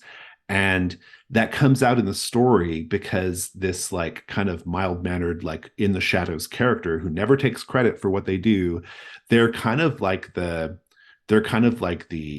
quiet hero in a lot of ways. And I think we got a lot of that with Granson, right? The Undeniable, which is who Helen played, that's my favorite of the playbooks. Of the ones that I wrote, it is my absolute favorite. I think when you read it, you can see the love and attention that went into that playbook, because I love it so much. And I think the way you played it, Helen, was terrific, because, and I was trying to like give my love for that playbook to your version of it as we were playing. Like, you know, you have the attention of the mastermind, you've got the attention of all these people, right? Even the idea of like challenging the undeniable to like kind of playfully like show like people not focusing on her, you know, like that is all like part of that, right? And so I thought that all came out really great. I really liked Eve a lot. And I thought Wild Rose was terrific too. Like there was this, we started to get this really like the thing about the American as a playbook is that they're a fraud, right? Like they are a fraud. They are not what they put out in the world. And so when you get to kind of like unpeel those layers and see that, especially as you get deeper into that playbook, it becomes like really, really the moment which I, you know, maybe someday in the future we'll get to see, but which I really hope we get to see, you know, or if you don't get to see it with this game in the future, someone, you know, you do. There's this moment in the Mask of the Past where you have to basically talk about when the American hurt someone because of the curse. And like that is like the really defining moment of that playbook. And I can already tell like where you were building with that, you know? So I thought that was really, really terrific. And the legacy is terrific. I did not write the legacy. I had a big hand in its development, but I wasn't the original originator of it. But this was a really, really, like, I feel like just in our short period of time, you did a really great job, Strat, of creating a lore for the hearts, right? Because that's really what it's all about. That playbook's all about the family, right? And this idea of trauma, right? Childhood trauma. It came through great today and yesterday, especially today. Although yesterday he did have to murder a child vampire also. So I guess the hearts are bad all the way around. But anyway, just some playbook thoughts, I guess, there at the end. Everyone did I hope you all see like how it develops and where it could go, you know. So 100%. Yeah. But I think that's all I've got. Brilliant. So, I'll take the reins back from you. Thank you so much. Honestly, Jason, just massive round of applause, and I'm sure the love in the chat if you're still here with us. And absolutely fascinating as well. I know at some point I need to organise with you an interview for WAIR. We do, yes. So I will email. We'll do the typey thing. But before we go, I'm just gonna give people a little bit of space, just a minute or so, just to talk about anything they've got coming up, or anything they'd recommend, or anything they'd want to support. Because I know sometimes you go in and you go, I don't have a game, I'm not a cool, amazing streamer that does all this stuff. You might just want to recommend a book or a film or anything like that. So I'll give that space as well. So I'm going to throw it straight back to Jason. That's like, Jason, if we want to get the In-Between or any of your other amazing RPGs, where can we find them? Where can we follow you on social media? Not in real life, obviously, but in general. Anything else you'd like to plug? The stage is yours again. So the best place to learn about what we do in the Gauntlet is to go to gauntlet-rpg.com. I'm on Twitter at Jason Cordova 6, and I'm going to recommend a movie. Yeah, do it. I actually, well, first I want to recommend my podcasts. I have two podcasts right now going. One is called Fear of a Black Dragon, which is pretty popular in its way. It's about old school adventure modules, and I recommend it. And we have a brand new one called The Darkened Threshold, which is a discussion podcast about Brindlewood Bay and the Between and the horror genre. And connected to that, I really love to share my love of like horror and my relationship to the horror genre with people. And I would really recommend folks go watch a documentary that's a 4-part documentary that's on Shudder right now, or AMC Plus if you have that, called Queer for Fear, which sort of explores the intersection between like queerness and horror movies, and it's really, really excellent. So I strongly recommend that. Fantastic, thank you. I'm now going to throw it over to Nat, if that's all right. Go for it. Hi, yeah. I'm on the socials at Winter Natters. Winter spelt like the season, Natters because I talk for a living. Yeah, I act and direct in stuff, which I will sometimes social media about. So you can find that there. I also TTRPG and stuff. Millie Role Players, they're great. You should go follow Millie Role Players and listen to them. Especially Vigil is currently playing now, where you can hear me playing Gwynedd the Divine, who's my shield maiden of the Morrigan, who keeps throwing herself into terrible situations to save people. I don't have a type of character I like playing. Shut up. You have a type. Yes. I do. And I recently started DMing as well with Roll Together. So that's on the YouTubes and the Twitches. And what do I recommend? Also, I have some friends who run The Darkness Between Us. They're called Uncanny Collective, and it's an anthology podcast of short horror stories. I've narrated one of them, and if you really like horror, you should go listen to that. Fantastic, thank you. Helen, would you like to go next? Yes, I would love to. Hello. So I would like to send you to foggyoutline.com. That is Matt Boothman's home on the internet. And his newsletter is wonderful. And Vigil is incredible. And I just think he has a fantastic mind that, I think the safest way for you to tap into that is through the website. But what you arrange with him in your own time is up to you. If you have any spare cash, donate to Acting for Others. Fantastic, thank you. Strat, go for it. I'll underline what Helen said, really. We are the Matt Boothman Merely Role Players fan club. We meet every Tuesday. Nat is also a member. Check out Merely Role Players, check out Matt's work. He is a lovely guy and member of the UK role-playing community and has been hanging out in the chat. So, hey, Matt, sending people your way. But yeah, I'm just there really and don't do much at all online other than appear on a podcast every now and again. So you can't really find me, I'm afraid. Hey, that's all fine. Well, we can find you in our own ways, but... Yeah, find me here. I'll find you here. And last but by no means least, I will go. Hello, everyone. My name's been Fiona. I have been your factotum. I finally worked out how to say it. Hooray! But I'm also the host of What Am I Rolling, the twice monthly RPG one-shot podcast. I also am the co-host of the DM's Book Club, which is another weekly book club podcast about Dungeons and Dragons. If you want to listen to that, my recommendation sounds very silly, but play more games. Play other RPGs that aren't the Wizards game, and that's something I'd like to showcase on this channel and on the podcast, is just playing different RPGs, but more importantly, not only playing them but running them yourself, because I think sometimes people get a little bit bogged down and worried about but I'm not going to do it right. As you've seen tonight, we've had an absolutely incredible GM who's run stuff for us, and I'm already when can I run this for people? When can I do this? And I'm just so interested about the thoughts and the theories behind creating stuff, and on the podcast as well, you can listen to lots of different interviews, but I highly recommend, if you're wondering about role-playing games and you just want to give it a go, honestly, just go out there and check it. It doesn't have to be the big Wizard game. It could be something that's a one-page one-shots from Fiona Howat. It could be something like The Between. Anything that interests you, go and check it out. I promise you on that. And that's it. Thank you so much if you're still with us. I appreciate you. We love you. Keep safe out there. Don't have nightmares from this. No marionettes on strings. We're going to wave awkwardly until I turn off the stream, but thank you so much, and we'll see you soon, hopefully. Turn off the stream. Bye.